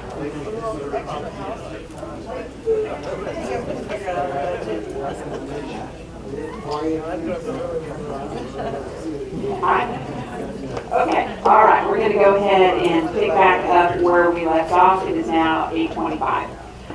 Next on our agenda is our consent agenda items, where we can take a list of routine and or recurring nature grouped items under one big action item. So these can be voted on by one vote without separate discussion unless a board member requests that an item be withdrawn. So we have up tonight the approval of board minutes for the Team of 8 training on September 18th, the regular meeting on September 24th, and the board workshop on October 9th. The approval of tax collection reports for September 2019. The approval of proposed budget amendments and financial statements for September 2019. The approval of donations received in September 2019. The approval of investment report for the first quarter of 2019-20. The approval of the tax roll levy for the 2019 tax year. Consideration of approval of certified appraisers for 2019-20. Information regarding the purchase of Frontline ERP and SIS for Seguin ISD from Frontline Education through the Choice Partners Purchasing Cooperative. Information regarding the special ed online operating guidelines provided by Stetson Associates and the Public Information Act request for September through October 2019. Would any of the trustees like to see an item pulled? If not, do I hear a motion to approve all of the items as listed? Mr. Almador, do I hear a second? Second. Ms. Duncan, any questions? All in favor, raise your right hand. Opposed, same sign. Motion carries 7-0. All right, moving to our action items. Starting off with the possibility of adopting a resolution to select a construction delivery methodology to adopt prevailing wage rates for the installation of outdoor ADA playscapes, multi-sensory play areas, and shade canopies for all the Seguin elementary schools, and to delegate authority to the superintendent or his designee to take necessary actions to procure construction services. Hello. Quite an agenda item. Mr. Hilbert, yes, it's what act we want. Yes, well, what we have is a process. If the school board would like, or if there's going to be a recommendation that the school board consider a construction methodology, something other than competitive sealed bid, then under Government Code Chapter 2269, we have to have prior approval from the board for that construction methodology. And so what this is about is the ADA playscapes, the outdoor playscapes that are going to be installed district-wide. The recommendation is that you approve the job order contract method of construction for that. This is a method where you basically are buying fixed units at a fixed cost depending on the unit, and that's really what playscapes are all about. They're components of units that can be purchased and then installed. We've reviewed this also with our attorneys just to be sure that they agree that this would be applicable in this case, because job order contracting isn't something you do with every construction project. But in this particular case, this would be the most viable option for us, and it would allow us to get started on the project right away. So that's the recommendation. The other pieces of the agenda item are of a legal nature that have to be approved at the same time in any construction methodology that you choose. Can you tell us a little bit about the prevailing wage rates for the installation of these? That's just the fair labor standard rates. There's not any, we don't go out and say this is what it is. It's just the standard rate. It's applied, yeah. Mm-hmm. So, yeah. And I guess the committee went out to make sure that where there are these components that are readily available to purchase and put in place. Yes, well, and that's another benefit of the job order contract is that you can actually use a purchasing cooperative. And so most of these organizations that are offering these kinds of products, they've got full catalogs, and there's been a team of us that have met with several of the vendors to get an idea of what types of products they have. Of course, Pete Silvas is taking the lead on that, but it's been certainly a collaborative effort, and it's quite an undertaking for the 7 campuses. That each one of them is different, and there's just a lot of components, but we'd like to get the ball rolling. Tony, have locations been designated on each campus as to where the playscapes are going to be at? I'll actually defer to maybe Mr. James Pizzagna. I know they've done some walkthroughs. I don't know how definitive the sites have been identified, but Mr. Pizzagna, would you like to speak to that? Actually, the sites, we've already walked them at least twice, the campuses, and most of the sites have been located basically where we would like to see them in the future. Some of them may move where they're at now. Take, for instance, one that Keith and I were talking about was the Weiner area, because eventually we're going to have to talk about when we go in there and eventually do improvements to that campus, especially where that one's located. That may have to move to a different area because of the actual new footprint of the campus. Does that make sense? And McQueenie? And McQueenie, actually, we're talking about that of some sort. How much equipment do we need to actually put extra McQueenie? Because eventually McQueenie's going to go away because we're going to we're going to build an elementary campus in the future. So there was a lot of discussions. We also had some other folks join us. A.G. Hodges was with us. He knows a lot about as far as drainage and things of that nature. And also we walked it with Fluger Architects.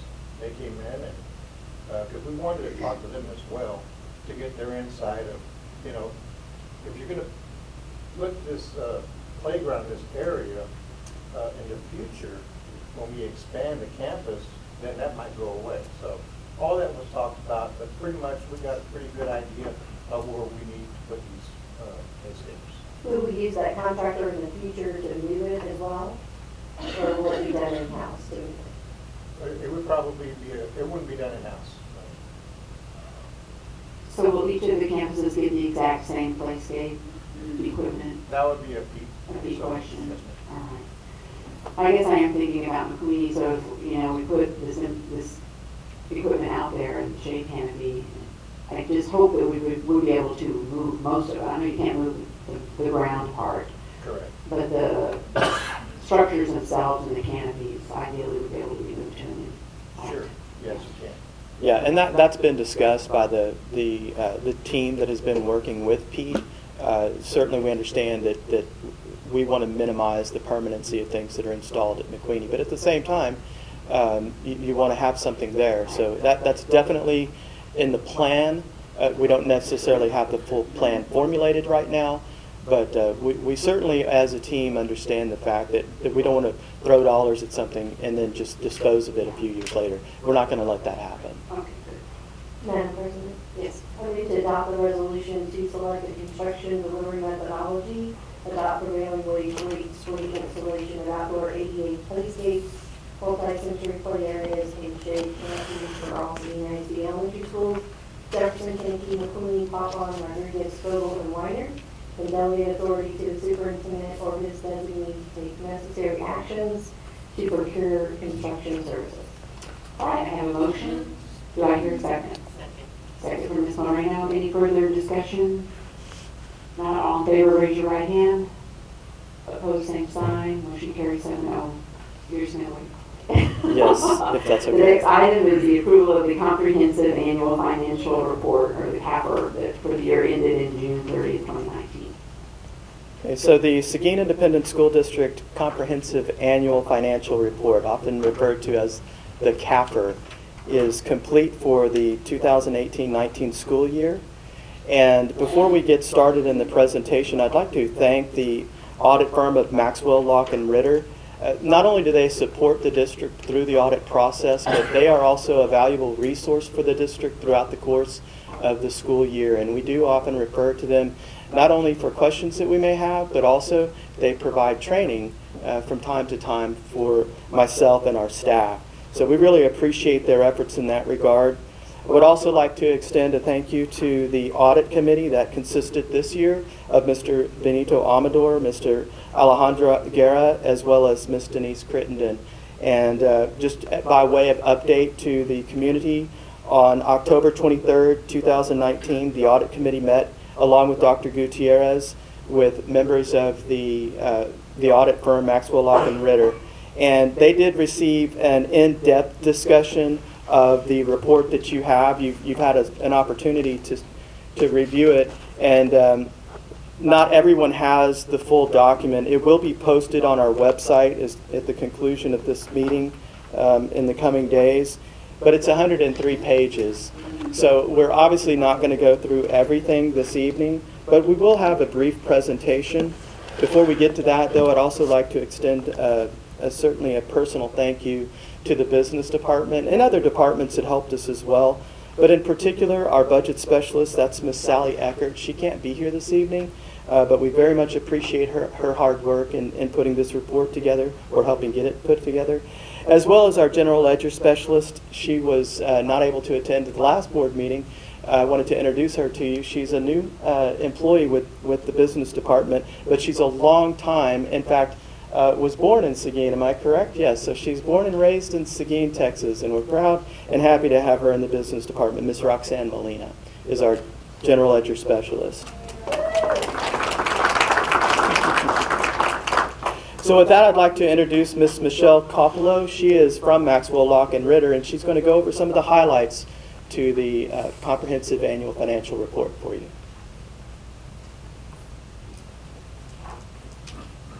Good evening.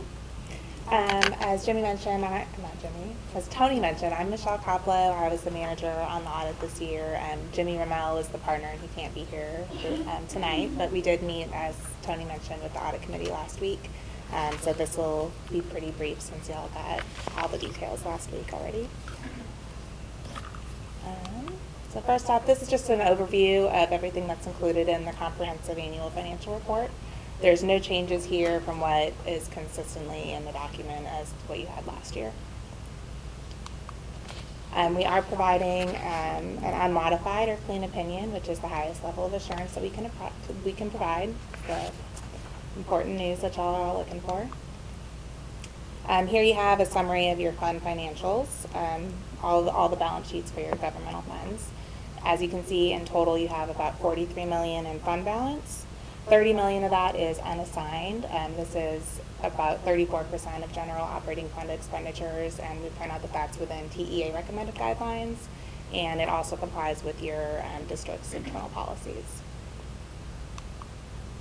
So your general fund balance increased by about $2.3 million. You had planned expenditures of $66 million compared to actual of about $61, and all of those budgeted functions were within budget. Just a few financial highlights we point out. The district investments are in compliance with your investment policies, and that's also in compliance with the Public Funds Investment Act. You had capital assets of about $140 million as of the end of the fiscal year. You have general obligation bonds of about $139 million, and you've got about $12.5 in principal and interest due this coming fiscal year.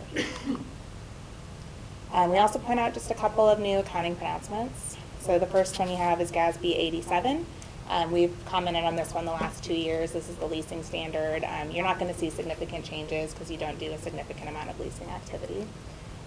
You've got a couple more years before that comes into play. GASB 84 is new this year. That'll go into effect fiscal 20, and all that's going to do is bring on some additional disclosures surrounding fiduciary fund activities. So we do perform our audit under government auditing standards, and we issue our report on compliance and other matters. Once again, we had no material weaknesses and no reportable instances of noncompliance. Again, good news, nothing exciting here. We also test major federal programs. This year we tested the special education cluster, and once again, unmodified opinion, and we didn't identify any material weaknesses. Here I'll also point out that the new procurement standard went into effect this year, so there was new procedures surrounding purchases from federal funds that came into play this year and will continue to be refined in coming years. The schedule of expenditures of federal awards is also included in the report, and you have total federal expenditures of about $8.5 million this year. We also issue a management letter. I'll echo what Tony said. We really appreciate all the hard work that his team put into helping us get this done. We didn't have any significant difficulties. We had no misstatements that we considered material, and no disagreements with management. So with that, I'll take any questions. Have those of you that are on the budget committee have any insight you'd like to share with us? No, other than thank you for doing a good job. Yes, thank you. Tony, thank you, and your staff as well. It's not an easy project. Thank you. Thank you.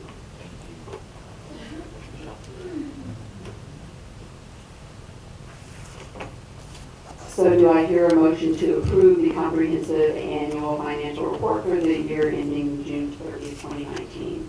Mr. Amador has made that motion. Do I hear a second? Okay, Ms. Britton? Any further questions or comments about the committee? No? All right, all in favor, raise your right hand. Opposed, same sign. All right, thank you. And Mr. Gilbert, you're still up. We have the possible approval of the unassigned fund balance compliance requirement for the year ending June 30, 2019. Yes, and believe it or not, to me this is exciting stuff, so I hope y'all are getting as much out of this as I am. Probably the most difficult task of the evening is going to be being able to see this chart here.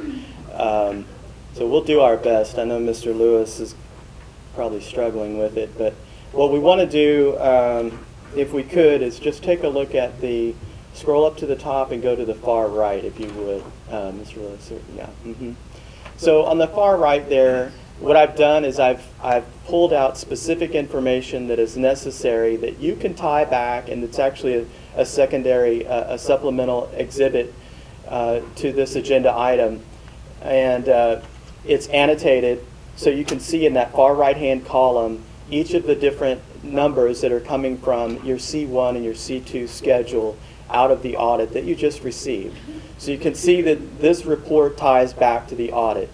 The reason why I have the two columns on the left, the one entitled the QZAB and the other entitled General Operating Fund Only, is because, as we've discussed in the past, government standards require us to distribute our financial statements in such a way that both QZAP and general operating fund are combined together in the financial statement.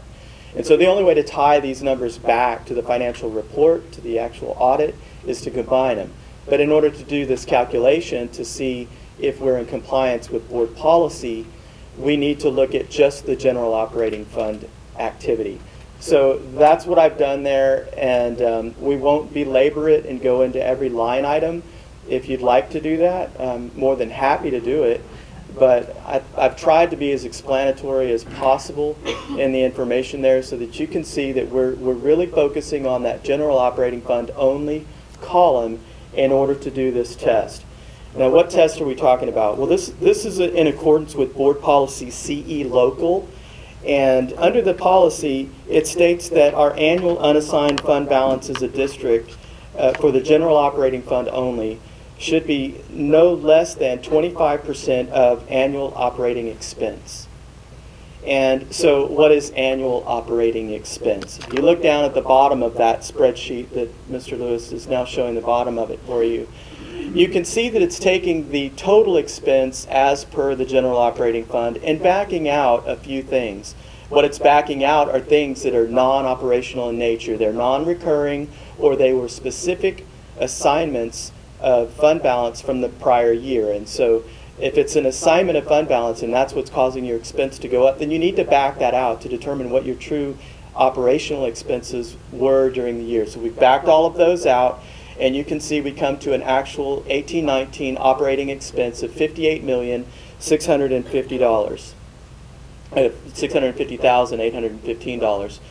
And so according to CE Local, we need 25% of that to determine our benchmark or our minimum unassigned fund balance threshold, and that is $14,662,704.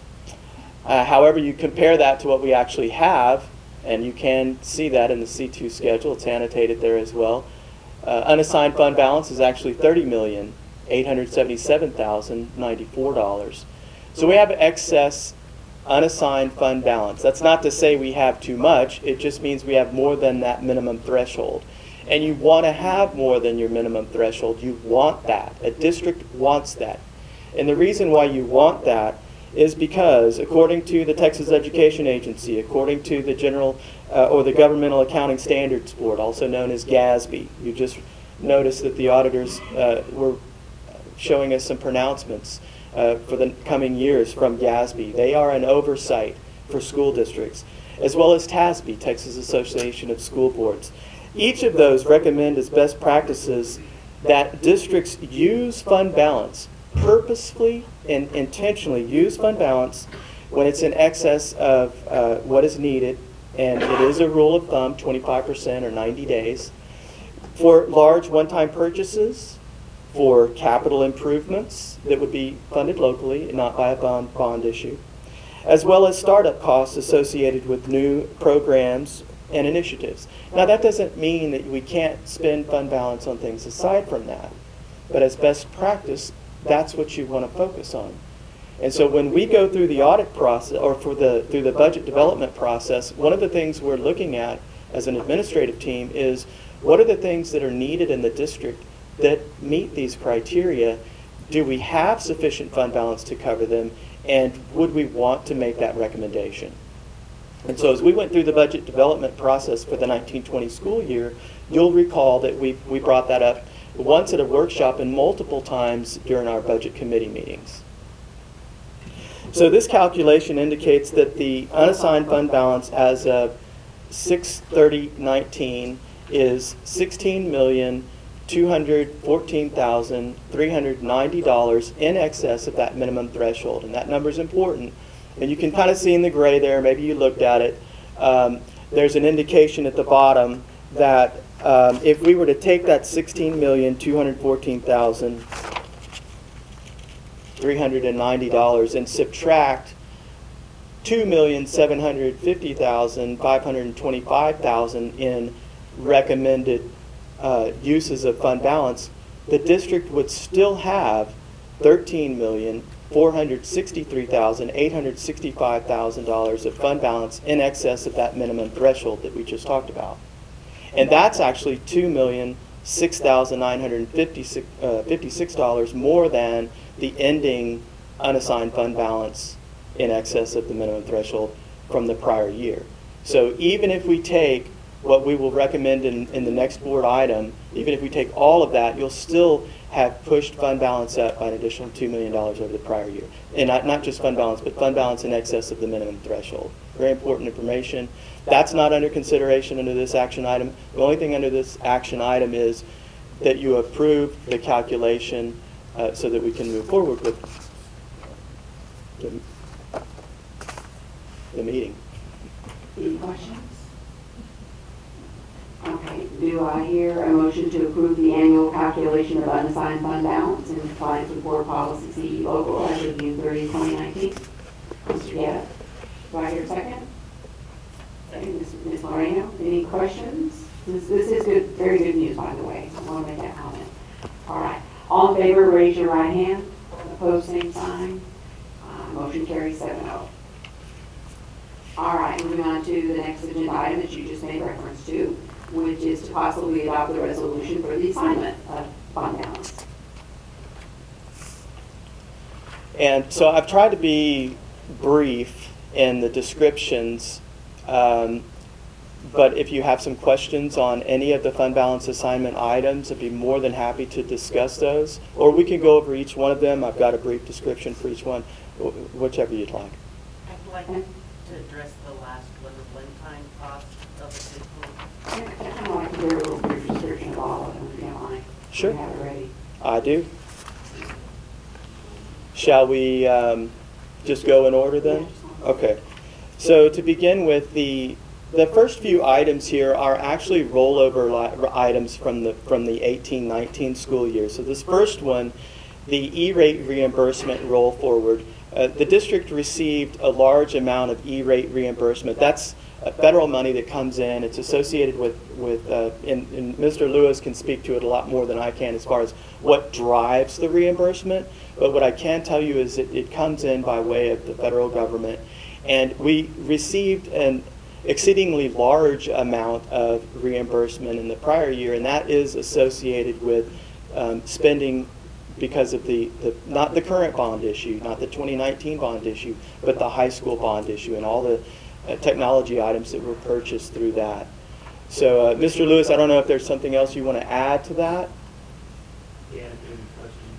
But this is the money that is a result of that reimbursement that was not spent during that year. And typically what we do is we hold those dollars. They come in and we allow the technology department to use those reimbursement dollars to fund new technology item purchases. So we roll that over into the 1920 year because they weren't spent in 18-19. And so similarly with the next items, with the assigned fund balance for the mariachi uniforms. That actually was assigned in the prior year. There were some attempts made to make the purchase, but there were some delays. I'm not exactly sure what the delays were associated with, but what I do know is that the purchase has now been made. This, you have to keep in mind that we're assigning fund balance, but this is as of the end of the 18-19 fiscal year, which was June 30th. And since June 30th, 2019, the mariachi uniforms, not only have the order been placed, but they've been received, and to my knowledge, everything's good. So that money's already been spent. So hopefully you will allow for us to assign that fund balance roll forward. And by the way, if you don't, that's still okay. I do want to make sure, and that's legitimate. I'm not trying to be funny, but the reality of it is that all of these items are items that can be spent through the budget, but we recommend them as a fund balance assignment, and we hope that you will approve them as such. Okay. So now next to that is the assignment roll forward for the time clock upgrade. In the prior year, we had actually assigned fund balance. You had approved assigned fund balance to the tune of $100,000 for the time clock upgrade. That implementation is 99% complete now. We are still going through some training though, and there's a little bit of residual dollars out of that $100,000 that's available under the contract, and we'd like to just roll that fund balance forward, that $9,500 for those additional training days. Next is the 18-19 assignment roll forward for the Sager facilities renovation. Again, those dollars were earmarked in the prior year, and really the work is complete. Am I correct, Mr. Pizzania? So all of these dollars are rolled forward, but it's a paper entry only at this point.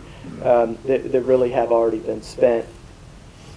Let's see, Zone Academy bond payment. Again, we have that the annual payment. This would be the one we're requesting for the 1920 school year.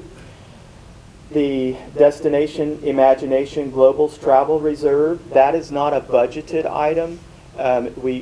There's not a department within the district that we put those monies to. We simply fund it on an as-needed basis. And we have not always spent $50,000, but we do, as a practice, try to set that money aside so that it is available and we're not hunting for it in the budget when they do go to globals, because they do go to globals each year. Next, we have band instrument equipment and replacement. This was an item that was requested during the budget development process. This is one of those items, again, this is not a roll forward. This is an actual new expenditure. And I believe, if I remember correctly, Ms. Duncan, you had requested some information on this, and so here you go. It is a long time coming, but realize, though, that we need to get through the audit process so that we can do the formal calculation of fund balance so that you can have the best information possible to determine whether all of these expenditures are affordable for the district, really, is what it comes down to. So in this case, $218,750 is associated with the request for program needs and instrument replacement to include the replacement of marching brass and percussion, as well as concert, woodwind instruments, and sound equipment. Is this all at the high school or some of it at the middle school? That I'm not sure. Mr. Lewis, are you aware? Or I think we have Mr. Yeah, I thought he was. I couldn't He can see come him. up. I do know, because I went through the budget process with Mr. Bewley when we came up with that number, so we would work with Mr. Malden to go through exactly the instruments that they need to purchase. We have an instrumentation list, and there's some of it I think will end up going to some of the instruments to the middle school. But what they also did is used some of their current year. They do have a allotment each year for purchasing for repairs and new stuff. They spent some of that already on the middle schools. Instead of maybe buying for the high school, they spent it on the middle schools on, I want to say, bassoons, and I can't remember the other item. I'm sorry. Yeah, a lot of the replacement costs is from marching band related larger instruments that get a lot of excess wear. I'd say How much does a tuba cost? Well, that's Did you tell me this last week? one marching tuba that they use in the field. It can be about $8,000 to $9,000, and then they need another one for inside for concert season. So you double that for one student. So is there a constant process of every year we buy new instruments, or is this We do. just a one-time? We do. We have an allotment. It's kind of gone down over the years through the budget process during some leaner times, and it just has not gone back up. So this is kind of like a refresh to kind of make up for a few years, and then we have that amount that we use every year to buy a few things and to repair things and keep things going. So this is kind of a, you wouldn't spend this much every year on instruments. Well, so I might, but. You might. That's just me. But, and it was well planned out and thought out exactly the instruments. We have a spreadsheet that shows all those and even pricing. So we did it down to the purchase price, and that's how we came up with $218,000. Well, thank you. All right. So next we have $200,000, which we are recommending for, this would be the second year. You mentioned the replacement cycle. We have that for vehicles for the maintenance fleet. This is all the vehicles associated with the different trades, HVAC, plumbing, electrical. And so we did this last year. We're doing this again this year. And then next year will be the third of the 3-year cycle. And from then, we won't need to do quite as much. In fact, even next year, Mr. Pizzania, I don't think you have quite the same number of vehicles for the 2021 school year that you do out of this one, correct? No. Actually, we have 22 vehicles at maintenance. This time around, we should be up to about 14 new vehicles. So we got one more year of purchasing trying to purchase at least 7. Okay. So it may be about the same amount. I was thinking it might be a little bit less, but maybe it'll be 200 again. Correct. Okay. So, but we're trying to get that fleet. That fleet was really, really old. We're talking vehicles were on average 20 years old, and some even older than that. So we need to get them up to speed, and we're getting there. Next, we have the security badge readers that are needed. That's an upgrade that's needed at both Ball and Rodriguez, and that is for $30,000. Then there is some maintenance equipment that is in need. The $53,766 is for the purchase. This is not a technical term, and Mr. Pizzagna can tell you what it's truly called, but I tried to come up with a term that most of us would understand. So a water line locator with a camera. The department is in need of a device that will allow them not only to locate these lines, but also to scope through them and see where damage is. And by doing that, in conversations with Mr. Pizzagna, we have the expertise in-house, but we also at times are reliant on outside resources. But we need to be able to verify that the work that they're claiming needs to be done is in fact what needs to be done. And so the equipment like this can help us immensely in that regard. Is there something you want to add to that, Mr. Pizzagna? Well, I'm sure everybody can relate. It's a snake. Unclogged lines, and in the camera, you can actually see exactly, where's the clog at, what is it, and that helps tremendously. That $53,000 will also go toward 2 large mowers and 2 gators for the maintenance department. And they have this equipment, but it's over 15 years old, so we need to get that replaced. And I want to add one more thing. We do have a master plumber on staff, and it's just a shame that sometimes where we have to sub that work out. I'm sure you read during my updates that I would like to get that in-house to at least that 75% instead of subbing out and doing more work in-house. We've seen the savings by taking on these projects and in-house rather than subbing them out. A good example of that was the Seguin project. Would you agree, Mr. Pizzagna? Correct, yes, sir. A lot of money was saved by having the expertise to perform that work in-house and get that property ready for operations this year. Next on the agenda, or the recommendation here, we have a library book refresh at various campuses. This is long overdue, and if you have some questions on this one, we have Mr. Lewis can answer those. But in short, I can say that it's for all libraries. It has been over 10 years since the last refresh. This will allow for approximately $24 per student, but that's going to vary by grade level depending on need, and it does include bilingual books. I don't have a question, but I'd like to make a comment. Someone who puts away the books at Weiner quite often, as nostalgic as I feel, putting away books that I checked out when I was a Weiner student. They all deserve some new books. Well, they're going to get them. Hopefully, that would be presumptuous of me to say that. And next, we have $300,000 is recommended for teacher stations, pre-K through 5th grade. And again, it's been 10 years since this has been done, so it's certainly high time. And we, as a district, certainly can see from our fund balance calculation, the dollars are there. It would be good for the students and good for the teachers. And then finally, which was specifically recommended, the one-time cost of additional academic support staff. And I'll ask Ms. Whitman to go ahead and update you on that, and maybe others as well would want to chime in. I know that this is very important, and the one from a financial standpoint that I want to bring out here is that while, yes, we did discuss one-time costs as being what you would typically use fund balance for, and that is the case. So I don't want you to feel like we're violating that by doing this. That's not the case. This is a one-time cost in the sense of a fund balance assignment, and here's why. We already adopted our budget. We went through the whole budget process and didn't consider any of these additional FTEs when we did that. So now we're coming back and saying, you know what, we really need to increase some staff in these vulnerable areas. Let's go ahead and use fund balance to get it this year. And then let's build that into the budget process when we start in January of 2020 for the 2021 school year. Let's get these in the budget. Let's not make this a fund balance assignment next year. I want to assure you that that is what we will do.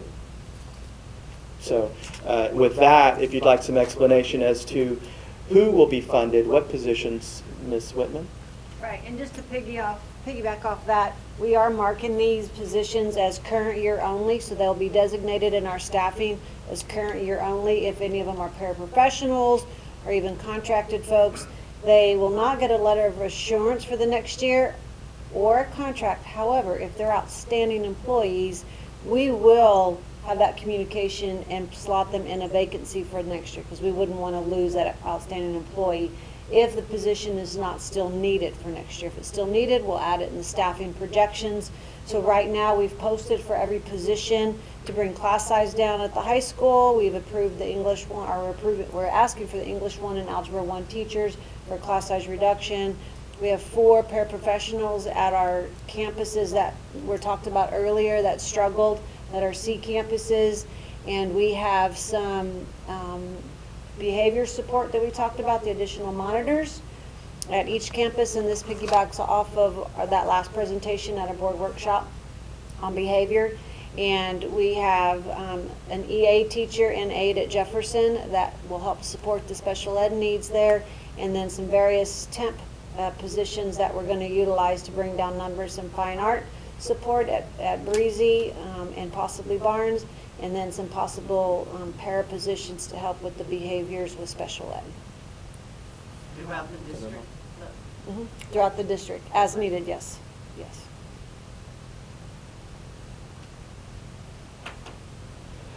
There's a lot of positions. And it's already been posted, all these, you said? Actually, most of them have already been recommended and will be processed, but they won't be hired until after the board meeting, to make sure that we're approved. But we've already been processing and ready to go. Any further questions? All right, do I have a motion for approval? So moved. Okay. Ms. Crittenden has moved that the board adopt the resolution for the assignment of fund balance as presented. Do I hear a second? Ms. Arnold, all in favor, raise your right hand. Pose same sign. There you go. All right.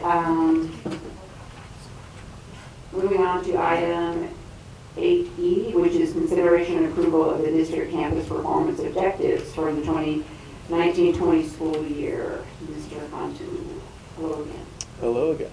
So what I have before you all is the campus improvement plans and the district improvement plan, and not to be confused with the targeted improvement plan that I spoke of earlier today.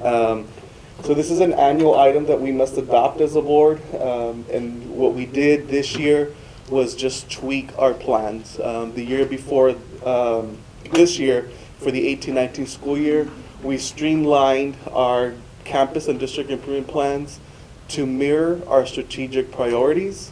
So you'll notice as you go through the plan, whether it's the district or any of our campuses, we have 3 goals. One that focuses on teaching and learning, the other one that focuses on building collaborative partnerships with our community, and the last one to recruit and retain the best at Seguin ISD. Then we have a handful of performance objectives for the district and each campus. They are very similar. What changes is just the metric, right, or the measure. We look at items such as how we're going to be a B or better in every campus. So because every campus is different, those numbers will be slightly different, but it's still the same performance measure. We want to be at the minimum. The same thing goes for partnering with community members. Some strategies use more social media efforts, some like at the high school CTE efforts. And so all those will mirror each other. What you will not see is the strategies, right? So how are we going to get there? How are we going to achieve these goals? And the reason that we don't bring those to the board is because this is a living document. In other words, every campus leadership team, at least quarterly, must adjust the plan and make sure that they're on track on meeting these goals. And if they're not, they get together with their site-based decision-making committee, which includes parents and community reps, and they adjust the plan as needed. So before you, you have the recommendation that we approve these plans for the district and every campus. But those strategies will be on their website? That is correct. So once they're approved, I will work with Cindy Borton, our federal programs director, to upload those along with Bill Lewis's team, and then we will get them translated in Spanish as well.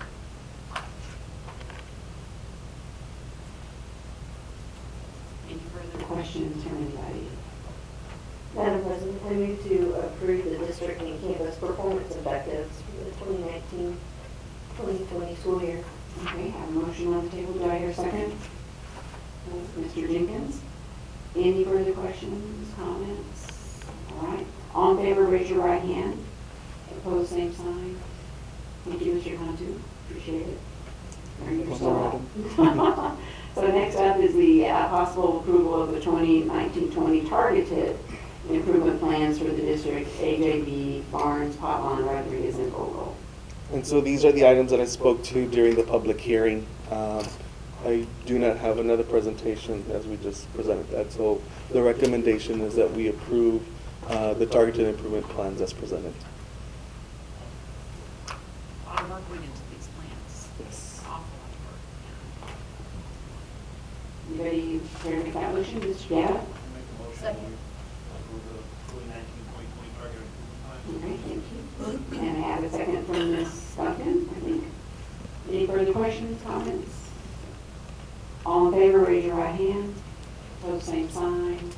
We're behind the campuses 100%. Thank you. Okay. And last up, we have a personnel action for professional employees, Ms. Whitman. We have one election for Vogel Elementary that was a vacancy. We have Robin Gant, who will be serving as a special ed inclusion teacher at that position. And then we have several resignations listed below, a few retirements, and 2 for health reasons. Any questions? One retirement in particular, I think we all need to recognize. So thank you for all the years that you put in. Yes, ma'am. Thank you. It must be a strange feeling to stand here in front of us. Very, very hard. All right. It's been a great run, so I appreciate everything, and you're in great hands. Yeah. We might not let her go, we might block her on the HR area. Higher Yeah. There's a penalty for that. All right. The wagon will never be the same. No, we wouldn't. You can still come back to the world. I could. Fun things like Get some that. exercise in, right? Yeah, there you go, get your stuff. Yeah. All right, do I hear a motion to acknowledge the professional hires and resignations as listed? Mr. Amador, second. Ms. Moreno, any further questions, comments? If anyone has anything passing back to Ms. Whitman before she leaves? All right, all in favor, raise your right hand. Opposed, same sign. All right. And that is the end of our agenda. If any of the board does anybody have any comments or requests? Our next board meeting is on the 19th, is that correct? Yes, Okay, the 19th, right before the Thanksgiving holidays. Dr. Gutierrez, anything? Just, I do appreciate the support of the campuses. They've had their work cut out for several years, and they are working extremely hard to meet the daily challenges that they encounter. And I'm really proud of their efforts. It's hard work, and really want to acknowledge the work of the teachers. They are the ones in the trenches. We can't forget that. But I, as a superintendent, greatly appreciate the board's support of what's happening at the campuses. There are some great things as evidenced in the campus presentations today, and for that I'm very proud. All right, Do I hear a motion to adjourn? Mr. Amador, second from Ms. Britton. All in favor, raise your right hand. and it is 9:12. Thank you all.